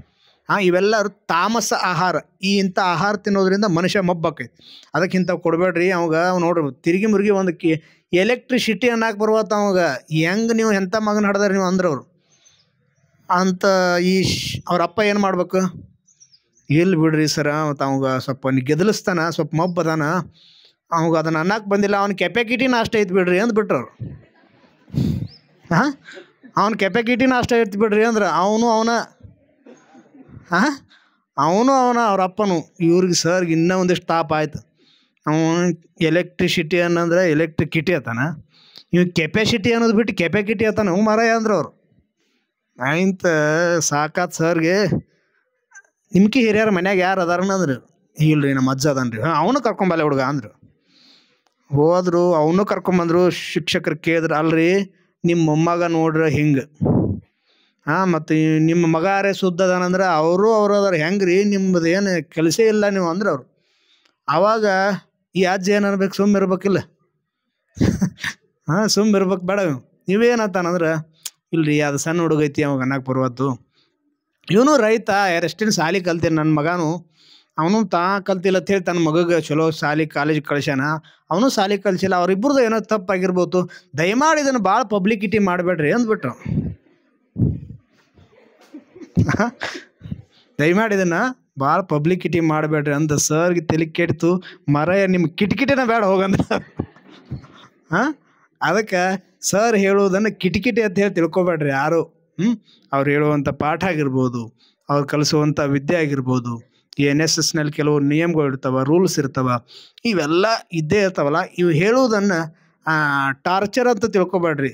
ನಮಗೆ ಇವರೇನೋ ನಮ್ಮನ್ನು ದ್ವೇಷದಿಂದ ನೋಡ್ತಾರಂತ ತಿಳ್ಕೊಬೇಡ್ರಿ. ಇವ್ರು ನಮ್ಮನ್ನು ಬೇಕಂತ ಹೇಳಿ ಕೆಲಸ ಮಾಡ್ಸಕತ್ತಾರ ತಿಳ್ಕೊಬೇಡ್ರಿ. ನೀವು ನಿಮ್ಮ ಕೆಲಸವನ್ನು ನಾವು ಸರಿಯಾಗಿ ಮಾಡಕತ್ತೀವಿ ಅನ್ನುವಂಥ ಒಂದು ದೃಷ್ಟಿ ಇಟ್ಕೊಂಡು NSS ಕ್ಯಾಂಪ್ನಲ್ಲಿ ನೀವೆಲ್ಲರೂ ಭಾಗವಹಿಸ್ರಿ. ರಾಷ್ಟ್ರೀಯ ಸ್ವಯಂ ಸೇವಕರಾಗ್ರಿ. ನೀವು ಫಸ್ಟ್ ನಿಮ್ಮ ಸೇವೆಯನ್ನು ನೀವು ಮಾಡಿಕೊಡ್ರಿ. ನಿಮ್ಮ ಮನೆಯ ಸೇವೆಯನ್ನು ನೀವು ಮಾಡಿರಿ. ನೀವು ಕೇವಲ ಸೇವಾ ಕಾರ್ಯಕರ್ತರು ಹೆಂಗೆ ಆಗ್ಬೇಕಂದ್ರೆ ನಿಮ್ಮ ಮನೆಯೊಳಗೆ, ನಿಮ್ಮ ಕಾಲೇಜಿನೊಳಗೆ ಅಷ್ಟೇ ಅಲ್ಲ, ಮುಂದೆ ನೀವು ಒಂದು ಜೀವನದೊಳಗೆ ಪ್ರತಿಯೊಂದು ಸಮಯದಲ್ಲೂ ನಮ್ಮ ಭಾವನೆ ಹೆಂಗಿರ್ಬೇಕಂದ್ರೆ ಸ್ವಚ್ಛತೆ ಎಡೆಗೆ ನಂಬುದು ತಲೆಯಾಗಿರ್ಬೇಕು. ಇಲ್ಲಿ NSS ಕ್ಯಾಂಪ್ನೊಳಗೆ ಬೆಳಗ್ಗೆ ಯೋಗ ಇರ್ತೈತಿ, ಕ್ಲಾಸ್ ಇರ್ತೈತಿ, ವಿಶೇಷವಾಗಿರುವಂಥ ಮಾಹಿತಿ ಕೊಡೋರಿಂದ ಅನೇಕ ಮಾಹಿತಿಗಳು ನಿಮ್ಗೆ ಸಿಗ್ತಿರ್ತವೆ. ಇವೆಲ್ಲವನ್ನು ಕಲೀರಿ. ಕಲಿತ ನಿಮ್ಮ ಜೀವನದೊಳಗೆ ಇವೆಲ್ಲವನ್ನು ಅಳವಡಿಸ್ಕೊಳ್ರಿ ಅನ್ನುವಂಥ ಮಾತನ್ನು ಹೇಳಿ ಇಲ್ಲಿ ಬಂದು ನಮಗೆ ಕಾರ್ಯಕ್ರಮದಲ್ಲಿ ಪಾಲ್ಗೊಳ್ಳಿಕ್ಕೆ ಅವಕಾಶ ಕೊಟ್ಟಿರುವಂಥ ನಿಮ್ಮ ಶಿಕ್ಷಕರಿಗೆ, ಇಲ್ಲಿ ತನಕ ಯಾವುದೋ ಒಂದು ವಿಚಾರ ಇಟ್ಕೊಂಡು ಕೇಳಿರ್ಬೋದು, ಇವೆಲ್ಲ ಕೇಳಿರುವಂಥವ್ರು ನಿಮಗೆ. ಆನಂತರ ಇನ್ನೊಬ್ರು ಅಂದ್ರೆ ತಮ್ಮ ಜಾಗ ಬಿಟ್ಟು ಕೊಟ್ಟು ಹೋಗ್ಯಾರಲ್ಲ ಕಾರ್ತಿಕ್ ಯೋಗ ಗುರುಗಳು, ಅವರಿಗೂ ಕೂಡ ಧನ್ಯವಾದಗಳನ್ನು ಹೇಳಿ ನಿಮ್ಮೆಲ್ಲರಿಗೂ ಕೂಡ ಈ ಕ್ಯಾಂಪ್ನಿಂದ ನಿಮ್ಮ ಸರ್ವತೋಮುಖ ಅಭಿವೃದ್ಧಿ ಆಗಲಿ. ನಿಮ್ಮ ಶಿಕ್ಷಕರಿಂದ ನಿಮಗೆ ಏನು ಸಾಧ್ಯ ಐತೋ ಅದನ್ನು ಕಲಿಯುವಂತಹ ಬುದ್ಧಿ ನಿಮಗೆ ಸಿಗಲಿ ಅಂಥೇಳಿ ಪ್ರಾರ್ಥನೆಯ ದೇವರಲ್ಲಿ ಮಾಡಿಕೊಂಡು, ಬುದ್ಧಿಯನ್ನು ಕೊಡುವಂತಹ ದೇವಿ ಸರಸ್ವತಿ ಆದರೆ ಅದಕ್ಕೆ ಪ್ರಚೋದನೆಯನ್ನು ಕೊಡುವಂತಹ ಗ್ರಹ ಅದು ಗುರುಗ್ರಹ. ಗುರುಗ್ರಹನ ಅನುಗ್ರಹ ಯಾರಿಗಿರ್ತೈತಿಯೋ ಅಂಥವ್ರಿಗೆ ಬುದ್ಧಿಬಲ ಸಿಗ್ತೈತಿ, ಶರೀರ ಬಲ ಸಿಗ್ತೈತಿ ಮತ್ತು ಮಾನಸಿಕವಾಗಿರುವಂತಹ ಆತ್ಮಸ್ಥೈರ್ಯ ಸಿಗುವಂತಹ ಆಶೀರ್ವಾದ ಆ ಗುರುಗ್ರಹದಿಂದ ಆಗೋದ್ರಿಂದ ನಿಮಗೆ ಏನಾದರೂ ಓದಿದ ನೆನಪು ಉಳಿಲಿಲ್ಲ. ಇನ್ನೊಂದು ಟಿಕ್ಸ್ ಹೇಳ್ತೀವಿ, ಒಂದು ಏನಾದರೂ ನಿಮಗೆ ಓದಿದ ನೆನಪು ಉಳಿಲಿಲ್ಲ, ನಿಮ್ಮ ಮನ್ಯಾಗ ಸಣ್ಣ ಹುಡುಗರು ಇದ್ದರು, ಅವ್ರಿಗೆ ಅಭ್ಯಾಸ ಮಾಡೋಕೆ ಅವ್ರಿಗೆ ಸರಿಯಾಗಿ ಅಭ್ಯಾಸ ಮಾಡ್ತಿರ್ಲಿಲ್ಲ ಅಂದ್ರೆ ಒಂದು ದಕ್ಷಿಣಾಮೂರ್ತಿಯ ಸ್ತೋತ್ರ ಇರ್ತೈತಿ.